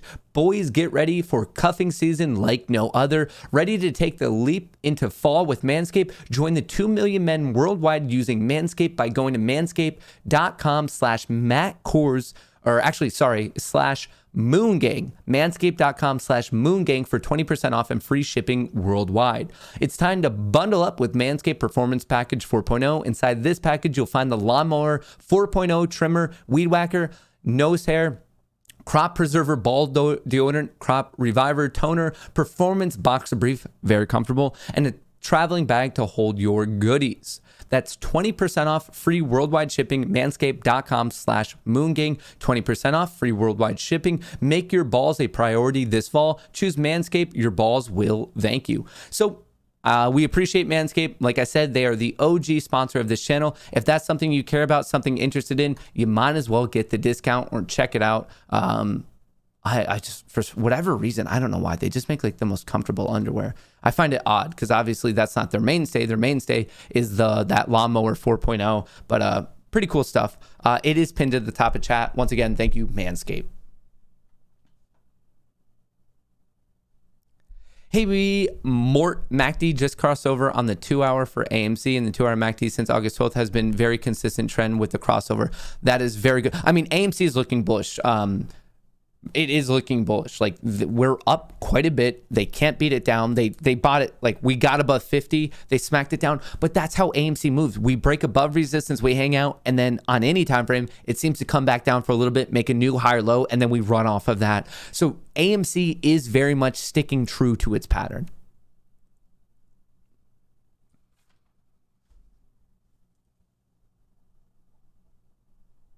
Whoa, brother.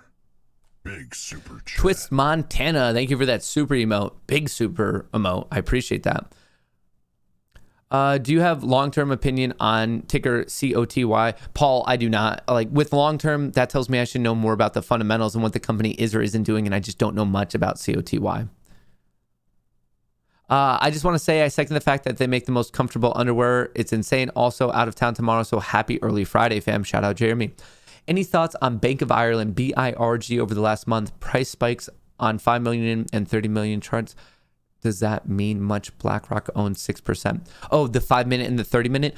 So there's no one time frame I think that's better than the others. I just think you want to use multiple time frames. The more either divergence or agreement you see on various time frames, that gives you more information of what you should or shouldn't be doing. So in terms of like the 5-minute, 30-minute chart, it's like, well, are they doing the same thing? Are they doing differing things? I like to look at multiple time frames. I do not think one time frame is the best, but also use time frames that are somewhat related to like the time you want to be in the play. Like if you're about to be a long-term investor in the Bank of Ireland or whatever it was, the 5-minute chart doesn't really matter to you because you're about to hold it for potentially years. But on the other side, if you're a day trader, a multi-day swing trader, well, like the weekly and monthly chart don't really mean much to you. How's the kiddo after the elbow surgery yesterday? Sending good vibes. Fuzzy G was in here a little bit, says things are going well. She's in good spirits. So shout out to, that's very kind of you to ask, honestly. I love this community. It's like right there. People very, very, I guess, caring for other people in the community. I think that's awfully nice, Mikey.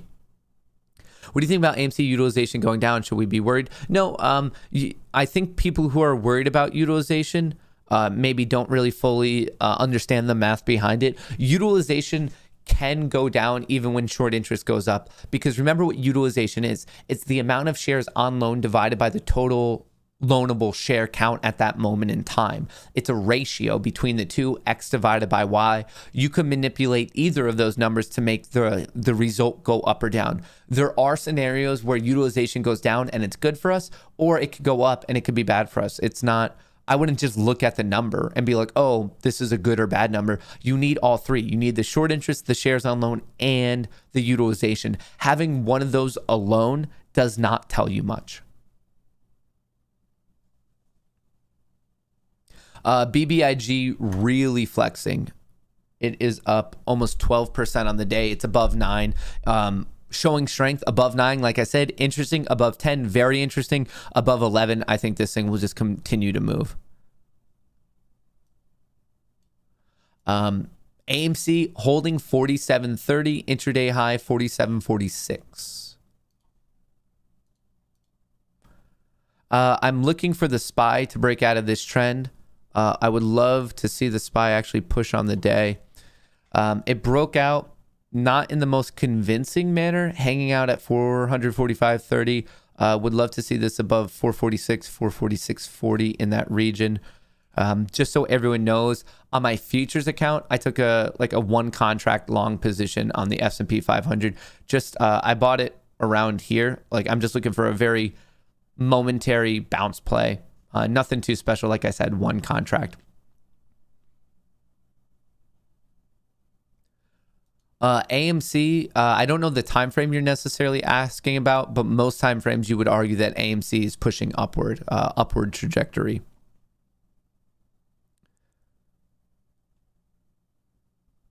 The utilization going down could potentially mean that more apes are buying more on brokers like Robinhood, which means their shares are loanable. Could be, yes. That would be part of the particular situation. Hey, Matt, not getting my hopes up because the last time nothing happened. What are your honest thoughts on tomorrow's quadruple witching? Anyone that's telling you that this quadruple witching is going to be the thing that like prompts the squeeze does not know what they're talking about. Do I expect more volatility tomorrow, especially in the larger market, the S&P 500, the Russell 2000, commodities? Yes. But is the quadruple witching should never, ever be associated with bullish action or bearish action, just high volatility. That is it. Nothing more, nothing less. People are, and I don't know if this is true. I would bet a lot of money that it is true, that there's going to be a lot of people out there pitching you the concept that quadruple witching is going to be the magic thing that we need that turns this around and gets the explosion and prompts the mother of all short squeezes. Do I hope that happens? Obviously, I want that to happen. Do I think they're right in their thesis? No. If they are right, they're lucky. And I mean, we've now been through 2 previous quadruple witchings in AMC and GME, and I lived through it and nothing happened. Nothing happened in the previous 2. So I don't know why like this one would change the trend on that scenario.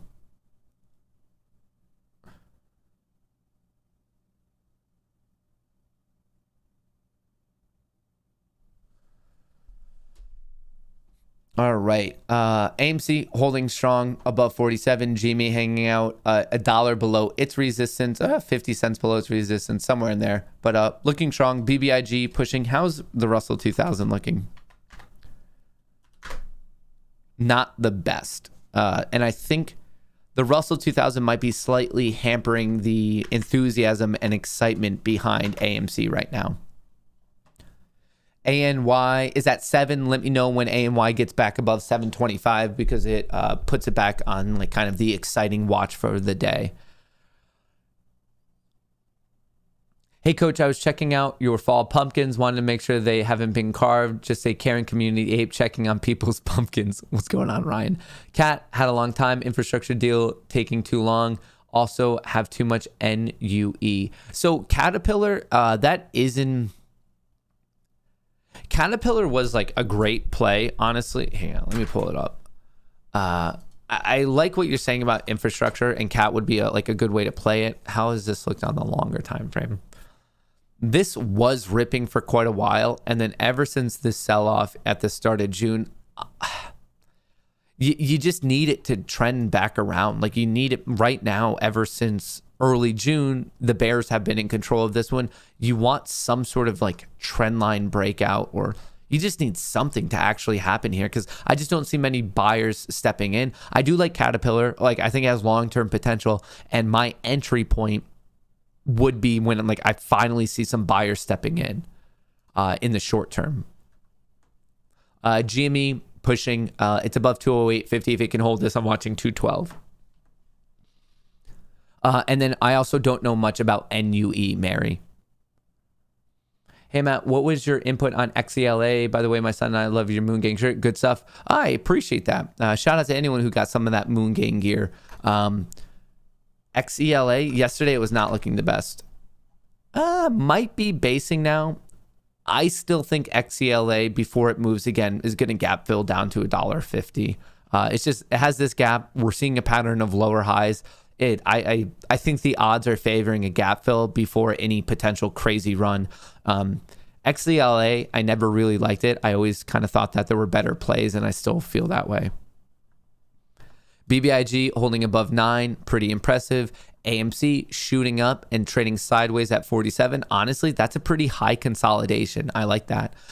It looks strong, and I think it's not going to be far behind GME. GME just had a nice push. I think GME is on its way to 212. I think AMC is on its way to 47.50. After that, 48. Would love for the SPY to like start pushing here and take off some of that downward pressure on individual stocks that sometimes these larger indices can provide.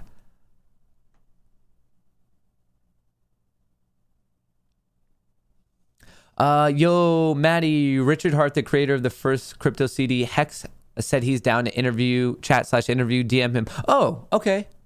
Yeah, I was just watching one of his interviews this morning. I believe he did an interview on BitBoy Crypto. That's awesome. Yeah, like I am I think, what's the term? A hexagon?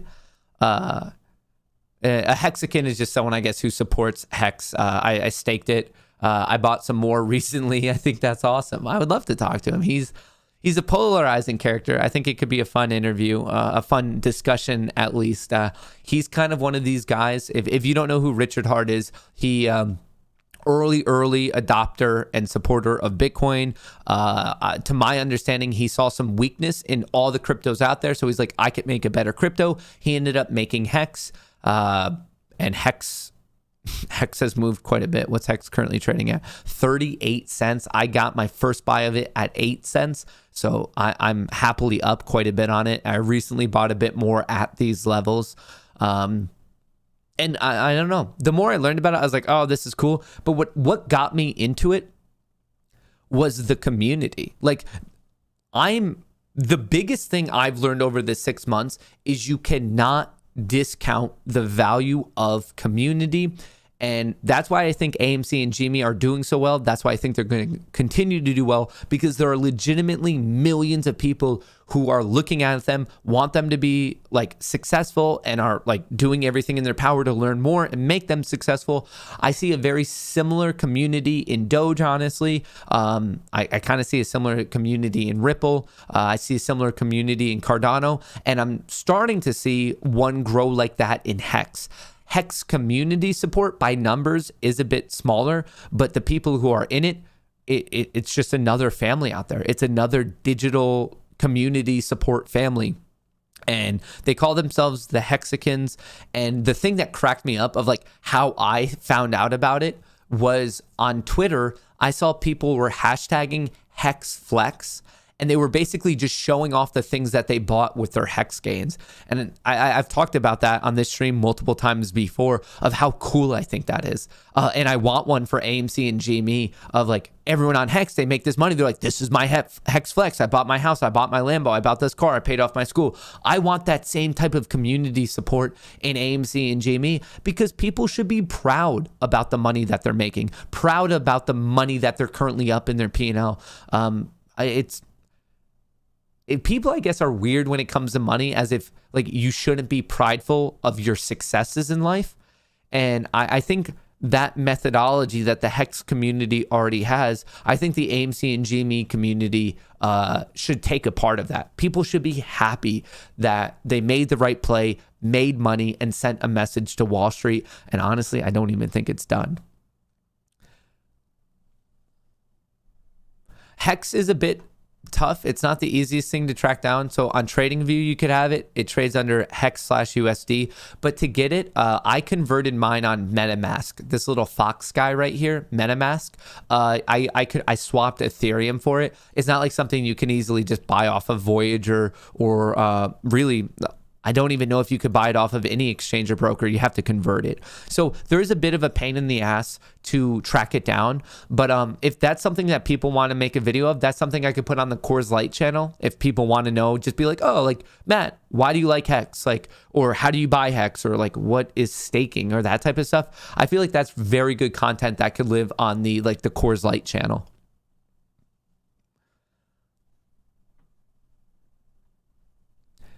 Hey, Matt, you've looked at it before. However, can you recheck KPLT? It has a massive institutional buying with unusual whales buying combined with massive short interest in FTDs. Price hasn't reacted. I mean, I still like KPLT for a gap fill. I mean, I'm still watching 930, especially if it's holding the support at 580. if it's above this, like this gap fill play is still a very live play all the way up to 930. Just be careful because there technically is a gap fill to the bottom side. Given enough time, I do believe both of these gaps will eventually get filled. GME pushing. It's at 210. I'm watching 212. 212 to 215 is resistance. AMC looking good, hanging out above 47.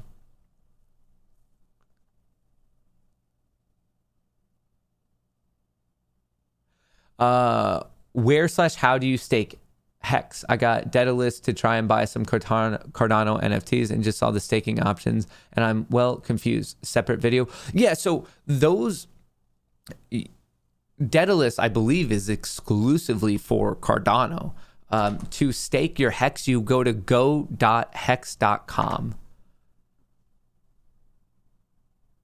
My account's up here. I don't know how to unattach. I want to show it, but it's go.hex.com/stake, and that's where you would stake it. And to learn, you could also see what's going on in Hex in general by going to hex.vision. And you could see like some of the recent, I don't know, there's actually a lot of data in here and you could like kind of mess around with it to get more info. The SPY being a turd.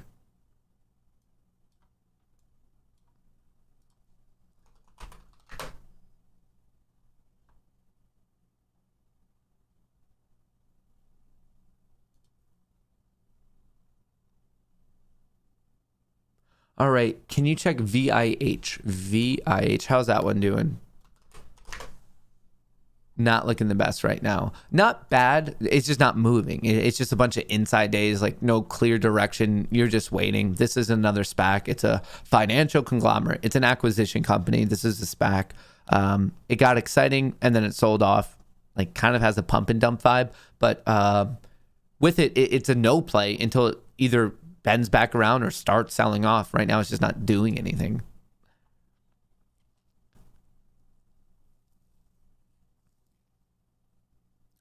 People are talking about IRNT.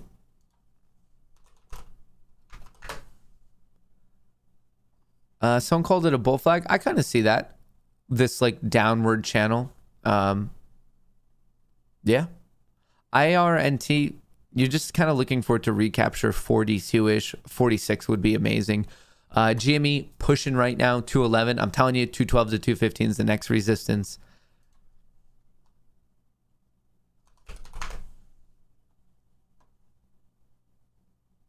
Fractional amount of Ethereum swappable for Hex. Yeah. I mean, if you wanted to, you could convert a very, very small amount. If you wanted to do like $25, you could. You don't have to do like full increments of ETH for Hex. Help, I'm going broke. $4.99 at a time trying to get a single question answered about GRE calls are sold, about how they would be sold the same way as normal. There's going to be a built out like market for it, like a bid and an ask. It wouldn't be different than normal GREE calls, or you could exercise them and instead of it representing 100 shares, it represents 11 whatever shares. 11. Is it a decimal or is it purely 11? I think it's just 11. I am a fan of PLTR in the long term. Tanner, circling back to you, if you have specific questions, like you could call your brokerage. Different brokerages might handle it different ways, but it's just their answer is going to be like you would sell it like normal. AMC pushed through 47.50. Love it. Just tagged what? 47.59. I'm watching 48 on it still. GME seems to be leading the way today in terms of the GME AMC correlation. It seems like GME moves first and then AMC is not that far behind. So we could watch that kind of for the remainder of the day to see if that pattern holds up.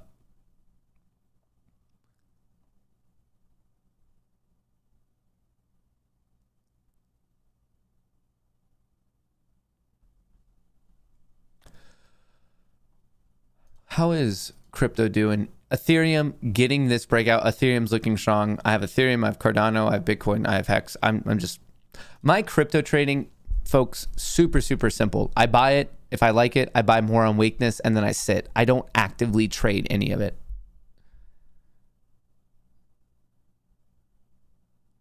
Is low volume indicative of fewer people trading or just fewer institutional transactions? But like it's fewer people in general, including institutions. That's lower volume. All right. Did we just tag 212? We certainly did. 212.80. Right now, GME is in the region of resistance. GME's looking good. It is looking good. They try to knock it down. I mean, a couple days ago, you could have gotten GME at $178, and you're already at trading at 212. What a comeback in like such a short time period.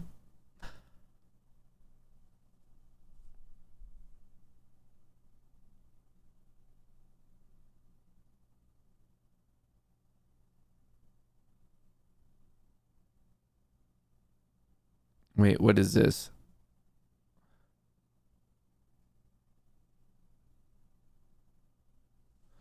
All right. AMC 47.50. Man, AMC's looking good. GME's looking good. BBIG's looking good. Is any looking good? Man, I wish any was pushing 760 right now. That'd be kind of like the quinfectra.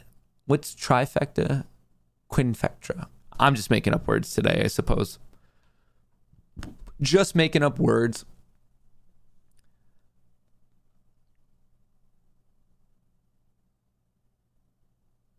Love the name Tanner, but how does one buy Hex? By the way, thanks for all you do, man. Free info has made me a killing lately. Appreciate you. Hey, I kind of viewed it as I paid so much money to these trading gurus. And I was like, this is bullshit. So I'm just going to teach what I know for free.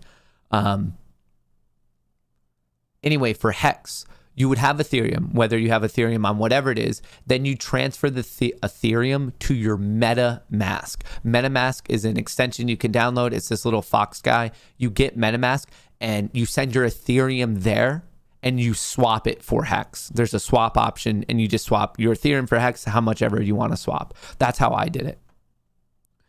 Superfecta. That's it? A superfecta?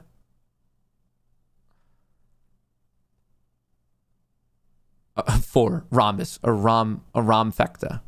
I like that. Jake has a good point. Jake Howden, thank you. Rhombus for rhomfecta.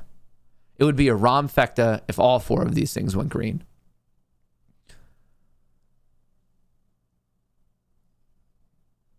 Any gas fees? Yeah. So when I converted mine, my gas fees were like, it was like $13.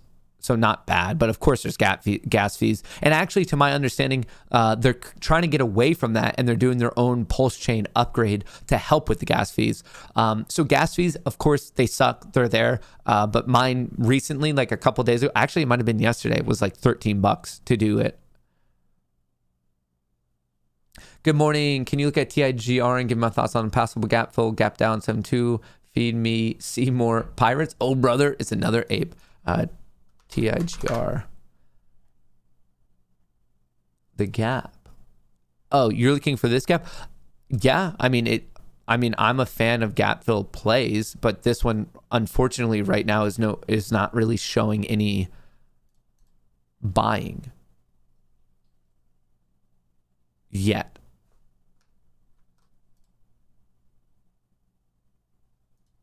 I would look for this trend line to break and then maybe I'd be a bit excited. But until then, I would just sit on my hands. Hey, Matt, longtime listener, first time caller. Do you have an opinion or info on registering shares with computer share? There isn't much actual DD. The computer share thing, I don't know. I'm hesitant to speak about it because I don't want to put out wrong information, but I don't have info, and I guess before I don't want to say anything wrong or right, and that's how these other things, I don't know. These other things, when I'm able to support them or kind of retract them, it's because I've done my research, my DD, and I can speak confidently. This computer share thing with GME, I just need to learn more. I don't want to lead anyone astray. What's up from San Diego? What do you think about CRV? I don't know much about CRV. Israel.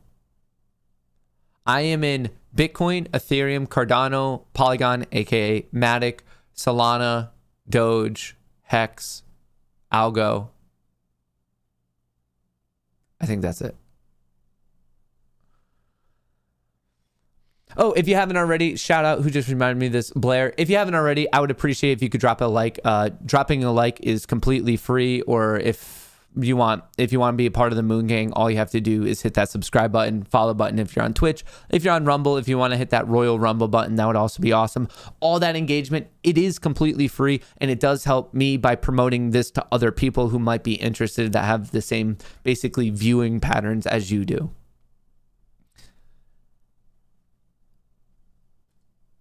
What about Ripple? I like Ripple. I just don't own any because I don't have an account on Uphold. So like Ripple is not the easiest thing to get your hands on. I just don't have the right account, and I have a lot of crypto accounts. I'm on Gemini. I'm on Coinbase. I'm on BlockFi. I'm on Voyager. I'm still pending on Binance. Binance just like refuses to do anything like in terms of like my KYC and approving me. I think I have an account on KuCoin. I think I have an account on Kraken. There's so many crypto accounts out there. This one isn't perfect in terms of getting every coin you're going to want, but one of the easiest ones, it is Voyager. Voyager is a phone app that you can download. You put in the code MAT21, MAT21, and as soon as you trade $100 of any crypto, you get $50 of Bitcoin. And in terms of stock, another app that you download to your phone is Public, public.com/MattKohrs. Both of these are in the description of the video, but they're not web apps. I want to make that very clear. Both of these are apps you download to the phone if you are in the US. If you are outside of the US, I don't know much about trading brokerages. I hear about eToro, Trading 212, Revolut are kind of some of the popular ones I see people talking about. In terms of crypto, the one that I see a lot of people having success with are kind of like KuCoin and Crypto.com. I'm working on trying to get everyone a better sign-up deal with Crypto.com, so just hold tight on that one, and maybe I'll be able to get everyone a better deal. There's a US Binance. There's like two versions of Binance, but there's a US version of it.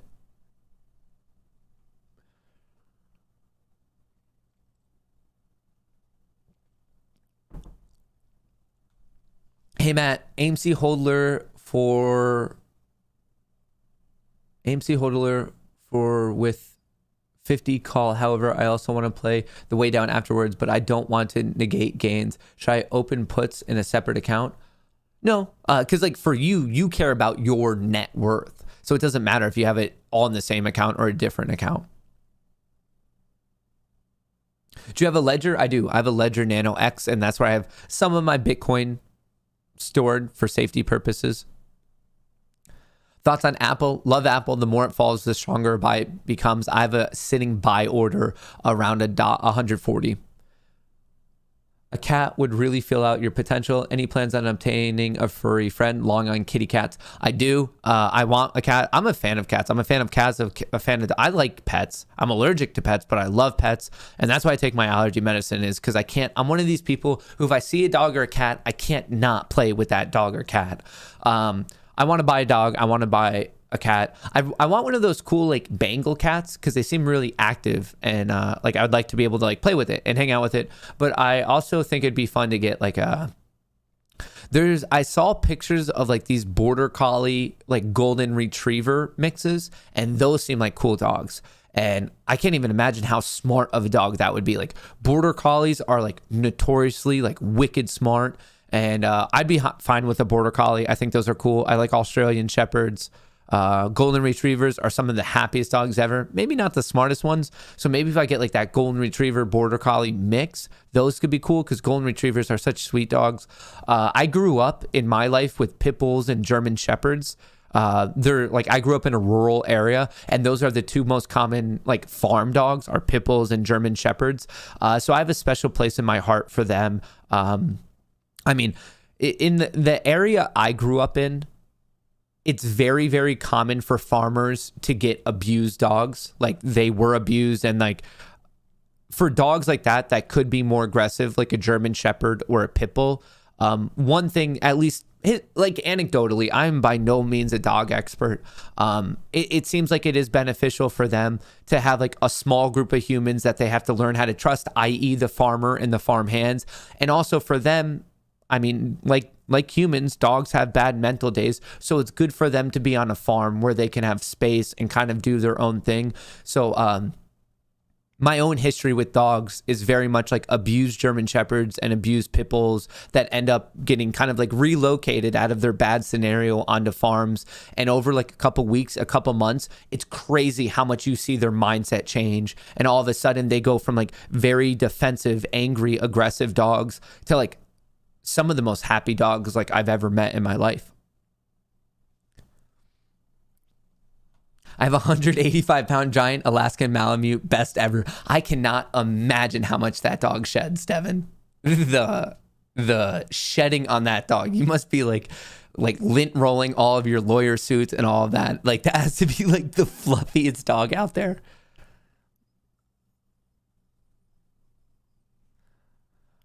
Can you put PLTR on your watch list? Sure. If you just want it up there. I'm a fan of PLTR.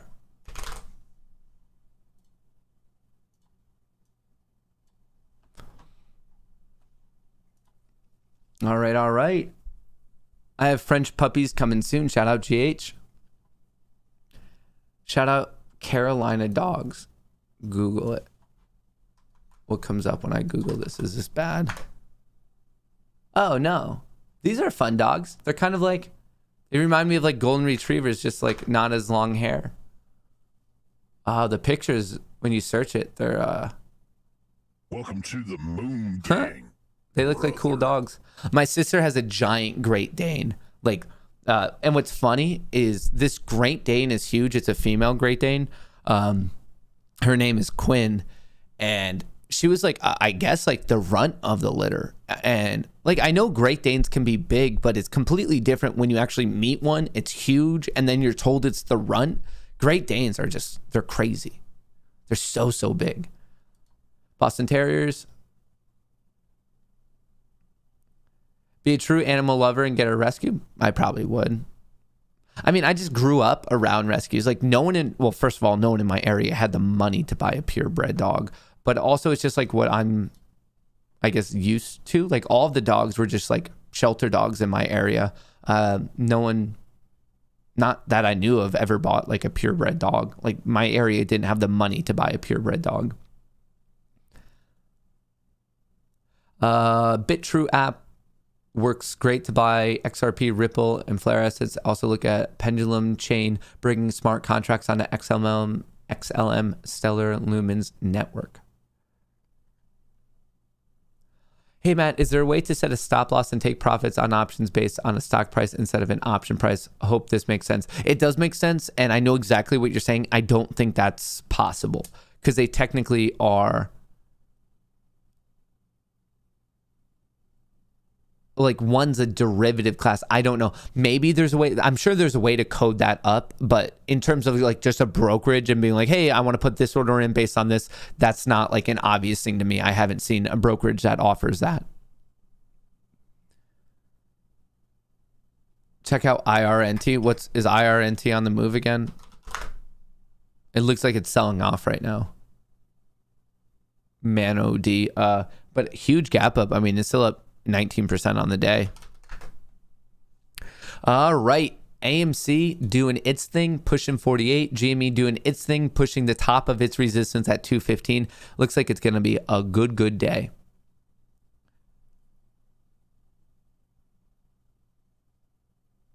Get the Collie Retriever mix. Two best dog breeds. All love to my Abe. Shout out Jake. Check out German short hair pointers. They're the most loving dogs. Derek, becoming an astronaut. I appreciate you joining up. You have no idea, but he's awesome. I'm just picturing like a giant white fluff ball, Devin.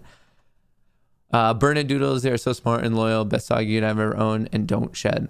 My neighbor has a Bernedoodle, and it's a fun dog. He's a happy dog.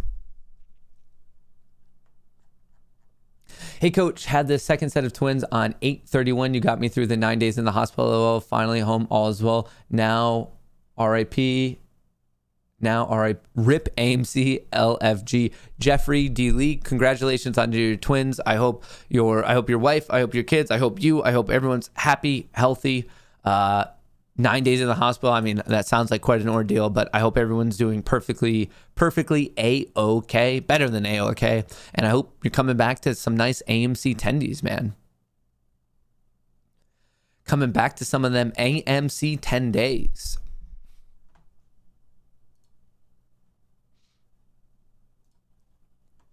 All right, we'll love for the SPY to get back up in here. Where's ANY at 680? All right, ANY needs to get back above 7. That's kind of the line in the sand. The more important line in the sand is at 760. AMC ripping. We're in that region of resistance. I was calling out 48.30 is an important price level. So is 48.50. We're currently trading at 48.15. AMC is up 2.8% on the day. GME is trading at 215, the top end of its resistance, and it's up 5% on the day.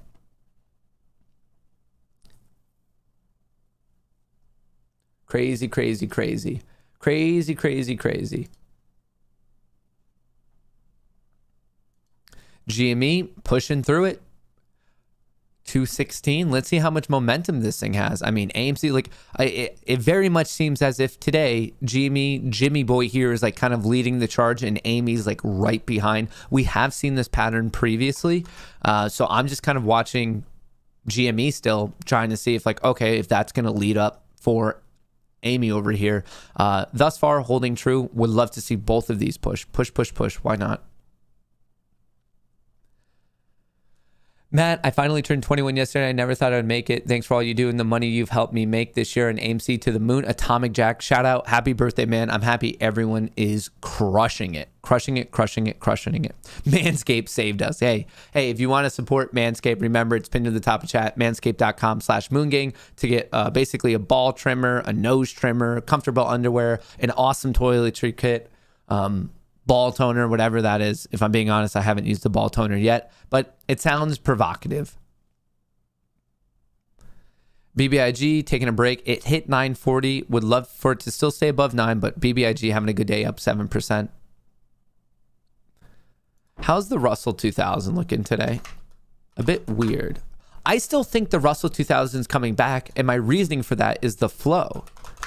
Unless I'm losing my mind, like the flow is still being dominated by bulls. The options market is telling me that people are just pouring into this dip on the Russell 2000. I would be interested to know if this actually goes green on the day because the options market is betting on that. Is that true though with the SPY? No, the SPY options market is a bit bearish. As of now, obviously things can change throughout the day, but as of 11:15. Time flies when you're having fun.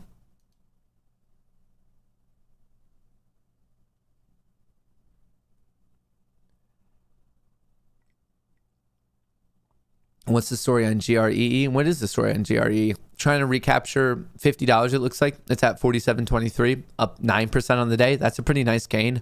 I like that it's bouncing back because it did get hit pretty hard yesterday. You should look into whoop.com. Best health monitor ever. I have a sleepwalking disorder and it's all but cured. I need to improve my own sleep. I don't think a lot of people maybe necessarily talk about what like this streaming and social media based life can do. I mean, I already had enough stress in my life just trying to like make money by trading, like the money in the market that adds stress. And then when I pepper in this social media situation and live streaming and the highs and the lows that come with that, it's all but like completely thrown any of my normal sleeping cadences like out the window. I don't sleep properly, no way. For the past 6 months, I feel like I've been running on about like 2 hours of sleep, like in total. I'm not saying per day, I'm saying like in total I feel like I have 2 hours, and I've been like coasting over the past half year with it. Hey Matt, loving hanging out every day. Thanks for everything you do. Is there any way to adjust your setup so the key volume stats are visible on the screen? But I don't. I'll have to mess. I don't know if I could switch these two, but this should be above my head. I could just drag this up more. I'll cover up this and we'll go to AMC. Nope, did not mean to do that. The key stat should be like right above my head. I hope you can see that.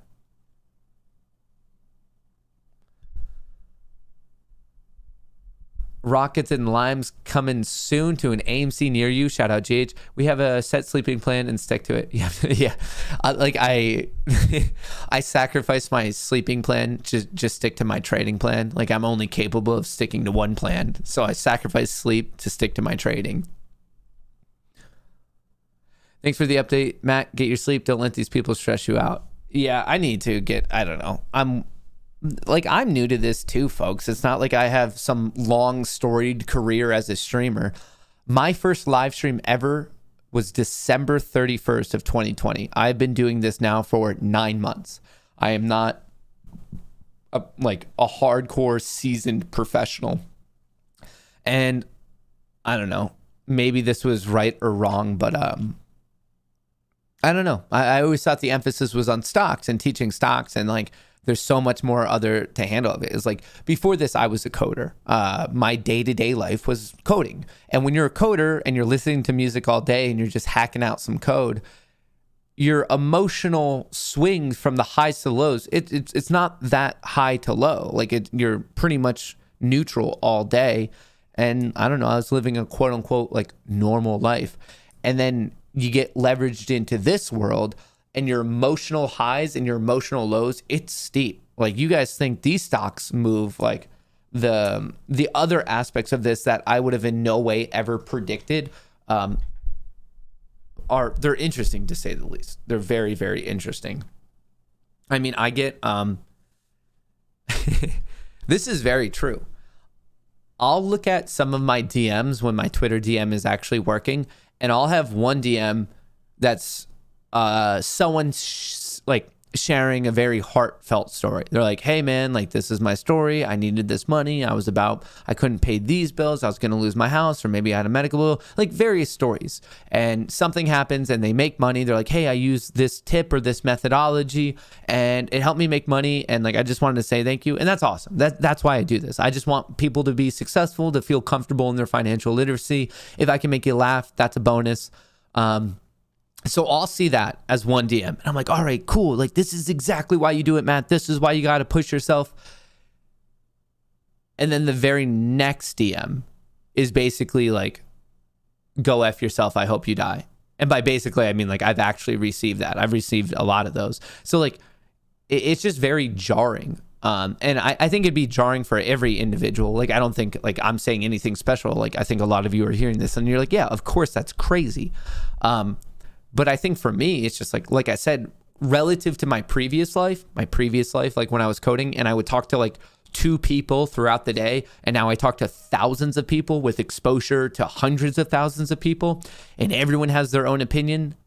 It's weird. It's just, like I said, it's just jarring. And I think it takes time for you to get like mentally adjusted from such a stark contrast. I am an introvert. I'm a coder. I'm a person who cares about statistics, math. Like I live in the world of black and white, not much of a gray area, especially when it comes to social dynamics. And now a lot of my job is in that gray area of the social dynamics of the world. And not only are you saying things that I lived in a world where I would say things and all that mattered was right or wrong. And now everything I say, I also then have to think about, okay, how is it being perceived? And I think that was kind of some of my biggest issues when I started this, is like I didn't necessarily have the best like bedside manner of like, I would just say, be like, oh, like this stock looks like trash. And I didn't really, I guess, like internalize the fact that maybe that person has a lot of money in that stock and they don't like me just sitting there saying it looks like trash. It's interesting. It's just parts, I guess it's parts of the job that I just like never thought about before. Okay, I guess it's a dumb question. If I get hit with PDT, does my equity have to be all cash or stock value? It doesn't matter. It's the total value of your account. Imagine being a trial lawyer who sleepwalks and cooks and gets behind the wheel in his sleep. Oh, wow. That's crazy. People project their insecurities on people they wish they could be. Keep doing you, Matt, killing it, and put a smile on all of our faces every day. Yeah, through various ups and downs, I've realized it's very much one of these things that 99% of people who are in here for good reasons. They're positive aspects to our community. They wish everyone else success, and they're here just trying to better their life. That is 99% of people. And it's the 1%, it's the very, very loud minority who they're just a bunch of ding-dongs. They're a bunch of Gregs. They're just a bunch of people that I don't care about. I don't want them in my life. I don't want them in our community. But I think it's a part of being a human that for whatever reason, I could read 100 comments, 99 could be positive, and just the function of being a human. Well, of course your brain focuses on the one negative one. That's just a function of being human. And I don't know if our brain has, as a human, has evolved enough to truly appreciate the size of technology and the interconnectedness we have to the world now. I mean, think about this. Humans, we have evolved to understand very, very well small numbers. We care about our family and our community in terms of numbers. Like, those are small numbers. That's how we evolve. You protect your community, you protect your family. That's the world we've lived in. At some of our most like core biological developments, we're very, very, very good at identifying small numbers and that type of stuff. And now we're in a world where, I mean, you could theoretically be connected to billions of people. Like, I don't think our brain is actually truly capable of understanding how big a billion is. It's just a whole new world. And I mean, our brain does not develop at a speed quick enough to match the development in technology. And what I've seen of this on my side, I'm a 27-year-old white guy. Obviously, I don't know if this is like a surprise to you, but yes, I am a white guy, and I'm a 27-year-old white guy. In terms of social media, and maybe these are things I've never really thought about before. I'm like, oh wow, like I get a lot of hate for doing this, and that. And in terms of the way people are, I guess, I don't want to use the word bullied, but I guess the way people are attacked online, I don't have many things to attack of like the list of things of how people are normally attacked. And I still see all the shit I get. This experience for me, especially if I have a daughter, has taught me I will never, ever, ever allow my daughter on social media. She's going to be like 38. If I ever happen to have a daughter, that's the age. 38, I don't know, maybe 48, maybe 50. But I'm coming up with a rule. And then all of a sudden I'm able to connect it to all these things you read about how like the mental health of the world's like youth is deteriorating because of social media. It is nuts. It is nuts. It is nuts. I look at my own struggles of dealing what I deal with now. And now if I were to put that on the shoulders of like a 15-year-old boy or girl, especially a girl, no way, Jose. People are so absurdly mean. They say things that they would never, ever say to you in public. I see what I see on my end of it. And I could not imagine. Not 1% of my body could imagine what it would be like to be a teenage girl right now growing up with social media and what that opens you up to. Crazy. Blows my mind.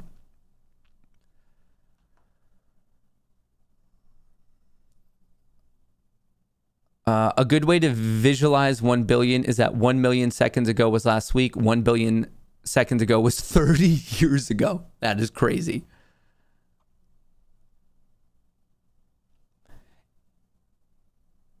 If you want the emotional roller coaster, just cover livestocks on tulips. Greetings from Netherlands. Love your work. Shout out Peter Van Kloot. I love that name. I love the diversity in the chats. Makes me remember that none of us think the same. Stay positive, Matt. Shout out Prowess. Appreciate that super chat. Very, very kind. I'm getting married last spring. I commented saying I was going to use these tendies to get a ring. Well, she said yes, and we tied the knot in 3 days. Shout out Drew. Congrats.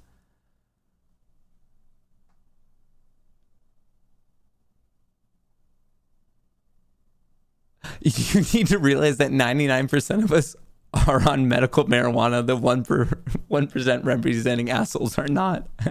It's called negativity bias. It's a real thing. Oh yeah, I'm sure there's a whole cluster of psychological things going on that social media promotes, but it's nuts.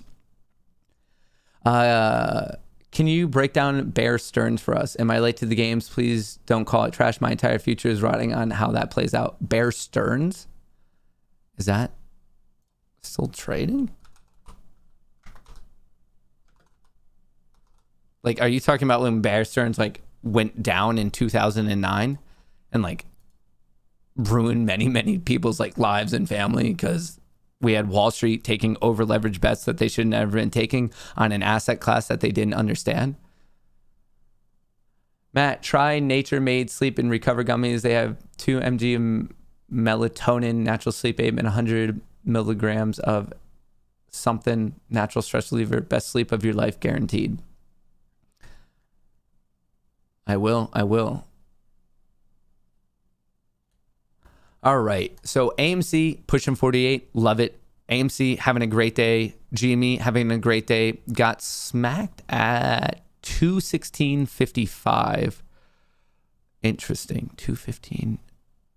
216. Strong day. BBIG, strong day. ANY, I want that above 725. Then that could start to have a really strong day. PLTR having a strong day. IRNT up 14%, selling off from the open, but still a gap up of 14%. GREE up 8% at 47. The SPY, the S&P 500, looks like it's trying to break upward. We see this pattern of lower highs. Let's see if it can push and recover.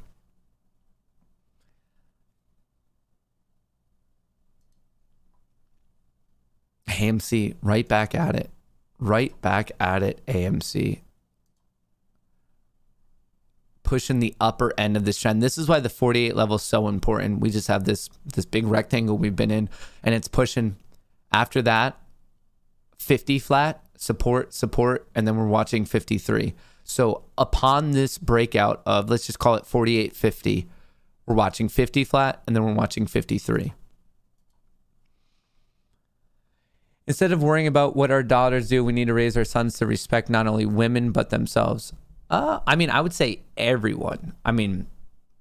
Everyone, it seems, attacks everyone. So I don't disagree with you. I'm saying I would take it to the next level, is I think humans need to be taught more respect. Hey, Matt, just wondering if Penn had potential Head and Shoulders. I'm long and worried. Penn? I hope not. I'm bullish on Penn. This chart. It's kind of actually in a somewhat of a region of support between 72 and 75. I like Penn. I like DraftKings. I think gambling is a sector that's going to continue to grow. So if you have more of a long-term thesis, Penn is one that I am comfortable just sitting on. My main goal is to blow up and then act like I don't know anybody. Riff raff. Instead, all right, is there a history of shorts closing their positions in 08? Something that's a catalyst or will. So the 08 thing, they weren't short in 08 because the crash initiated. The people who made money in 08, that's why it's called the big short, is because everyone was over leveraged to the long direction on the housing market. And people were like, whoa, the housing market is going down. So like the people who were right in 08 were short. So it's in terms of direction, it's kind of the opposite of what we're talking. That's why the movie is called The Big Short, is because they made a lot of money on a short bet that everyone told them that they were crazy for creating.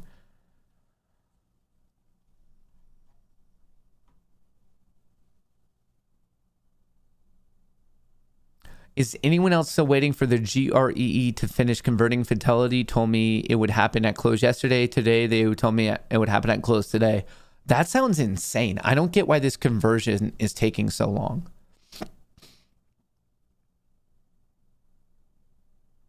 I don't think Evergrande will have an effect on the AMC mother of all short squeezes.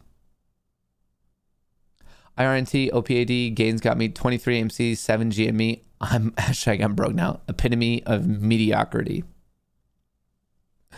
All right, AMC looking like a hot tamale, hanging out above 48. GME looking good in its region of resistance between 212, 215. Would love to see that continuation up to 225. S&P 500 finally showing some strength on the day. It only took it 2 hours to hopefully break out and start moving.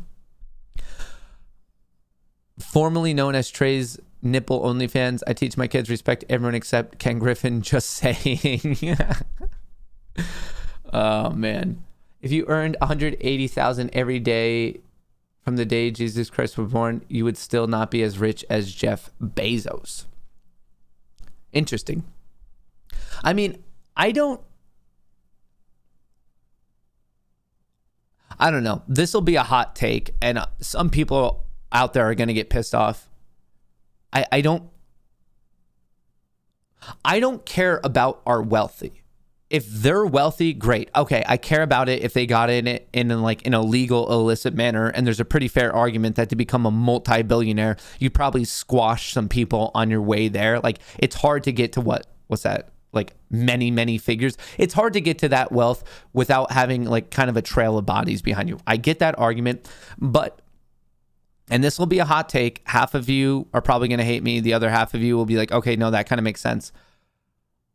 I don't like to look at another man's pockets, another woman's pockets. I don't care. If they're successful, great. I hope they're altruistic. I hope they do something well with their, like, good for humanity with their money.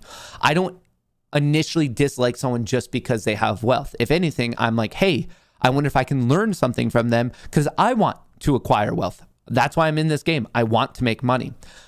In terms of, especially in the US, of the middle class, the upper class, and the lower class, my question is our lower class getting better? I don't care about the trend of our upper class. I care about the trend of our lower class. Are our poor people getting less poor? Tell me that trend. That's the thing I think we should care about. A lot of people are so incredibly focused on the inequality gap. I don't care about the gap. I want to know the trend of our poorest. There is a scenario where you close the gap and everyone's just equally poor. That is not a good argument. Okay, one day could we argue about the gap and how it was created? Yeah. But you know how far down the laundry list of things that is for us to fix? Like, it is super far down the laundry list. I care exclusively. I don't care about what the rich are doing as long as it's not negatively impacting other people. I care about the trend of our poor people. Where's our poverty line? What's their education? What is their health care? I'm not just going to arbitrarily look at the difference. That's a ratio. That doesn't tell me what is the trend. How are they doing? Are they improving? Is life improving for them? Is it not improving? What's the rate at which it's improving? To just look at someone else and be like, well, they're rich, so that means there's a problem here. Well, no, not necessarily. Some people are rich. They created a product. They created a company that has amassed them a lot of wealth. I don't have an issue with that. My issue is, what is the trend of our, like, of the world's poor, of the nation's poor? Is life getting better for them? And at what rate is life getting better for them?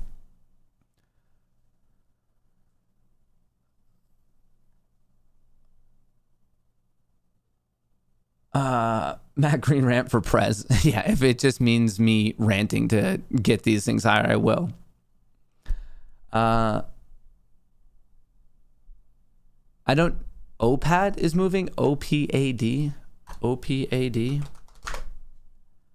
Yeah, so this is another one. It was looking a bit weak, and I was like, maybe it's going to gap fill, but now it's coming back pretty strong. This looks very similar to IRNT, where it recently got uplisted at the end of August and just started trading. So it's a tough technical trade.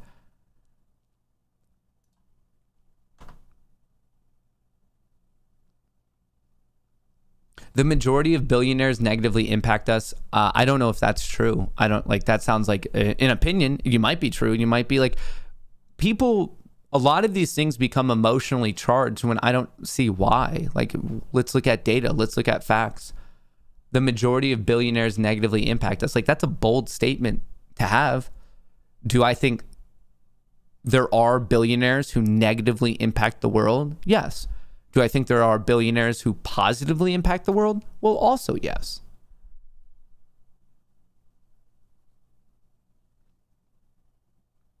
Jeff Bezos started selling books out of his garage and failed multiple times, but would never give up. Love him or hate him, you should respect that. Talk about the American dream. You will look at my pockets and you will like it. The artsy cart. This is The Big Long. That'll be like the follow-up movie that they make. Instead of The Big Short, they just call it big long.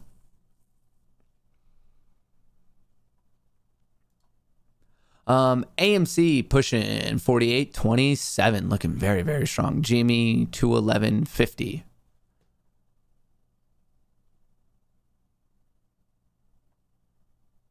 Someone just said a majority of billionaires have at least $1 billion. Oh, that's hilarious. I was reading this this really, really interesting article about how wealth is created and also how technology has such a tie to the rapid succession and growth of wealth. There's a good chance that, like in my lifetime, if you're roughly my age, our lifetime, that we see the world's first trillionaire. How insane is that? And it's this really, really interesting article. I should probably make a video on it. But there is a good chance within the next handful of decades, like 3, 4, 5 decades, that the world has its first trillionaire. That just blows my mind. And it just has to do with the exponential growth of wealth, technology, how interconnected we all are as a globe. And it's a really, really interesting read of why it's speeding up and why it's speeding up so rapidly. But when I read that and like the math behind it that explains it, that's insane. There's a good chance the next 30, 40, 50 years, we see the world's first trillionaire. Like, you could buy a country with $1 trillion. Like, crazy, crazy, crazy. 30% of millionaires make less income than our politician. They understand assets and how to invest. They can't call it the big long audio porno with that name. So I hear you, from a friend, Woody Wooderson. Oh, folks. My wife said I copywritten the term. Dom, that's hilarious. Whoa, brother. Big super chat. Matt, I would recommend reading Capital in the 21st Century by Thomas Piketty. When wealth growth is more than economic growth, the lower class suffers. When wealth growth is more than economic growth. I could buy that. I mean, I haven't heard that book. I haven't read it. I haven't heard of it. I'm interested in reading it because obviously I clearly have a strong interest in markets and economy and how things do function and how if previous economies failed, like how have other ones succeeded. Definitely interested in checking it out. But I mean, just that initial thing that you're presenting, when wealth growth is greater than economic growth, the lower class suffers. I mean, I would assume that to be a true statement. Hey, Matt, check your Twitter DM. Catahoula leopard dogs I adopted. Best decision I made other than AMC. May soon be my total real wifey. Shout out Rhode Island.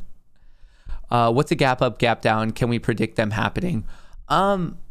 Not with like a crazy amount of accuracy, but like sometimes you, like, for example, there's a good chance of a gap up or gap down following an earnings announcement. What a gap up and gap down is when one day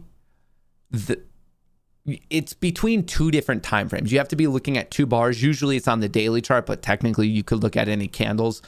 But two different candles, when the high or low, let's say the high of one bar does not even come up to the low of the previous bar because there's a gap in the chart, or the low of the current bar does not go low enough to even hit the high of the previous bar. That's a gap in the chart when there's no price overlap between two different bars.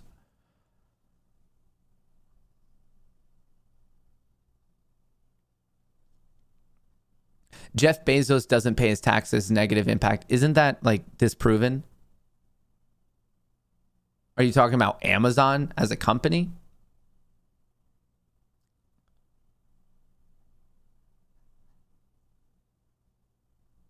Rothschild had 500 trillion in today's currency. Oh, like based on inflation. I've read some crazy things about how much, what's his name? Oh, shoot. Who's that Colombian drug lord? I want to, it's not Alcab. Why can't I think of his name? They made like all of Narcos about him. What is his name? He ended up getting killed by the DEA in Colombia on the rooftop. He was like one of the most prolific drug lords of all time.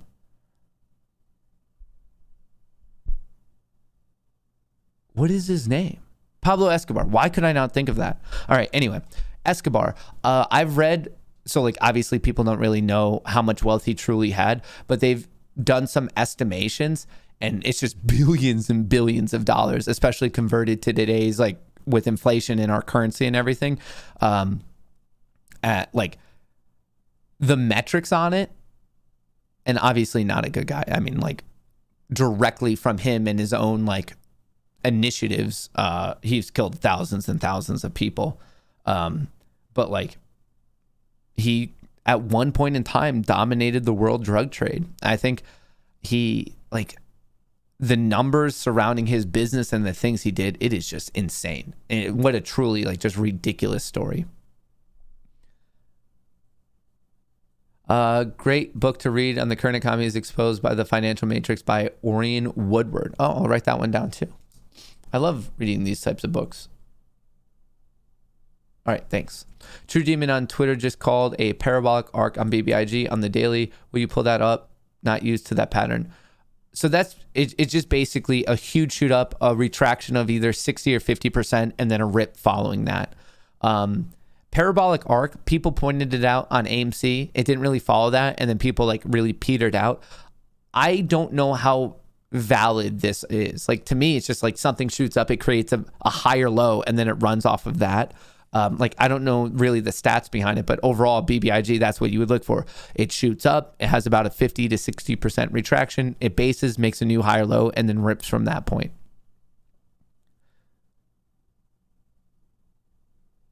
Rocking my Moon Gang merch today. Shout out Jessica. I'm 31 today. Would be cool to see the squeeze start today. I mean, I would love. I mean, I thought this thing was going to happen back in February, honestly.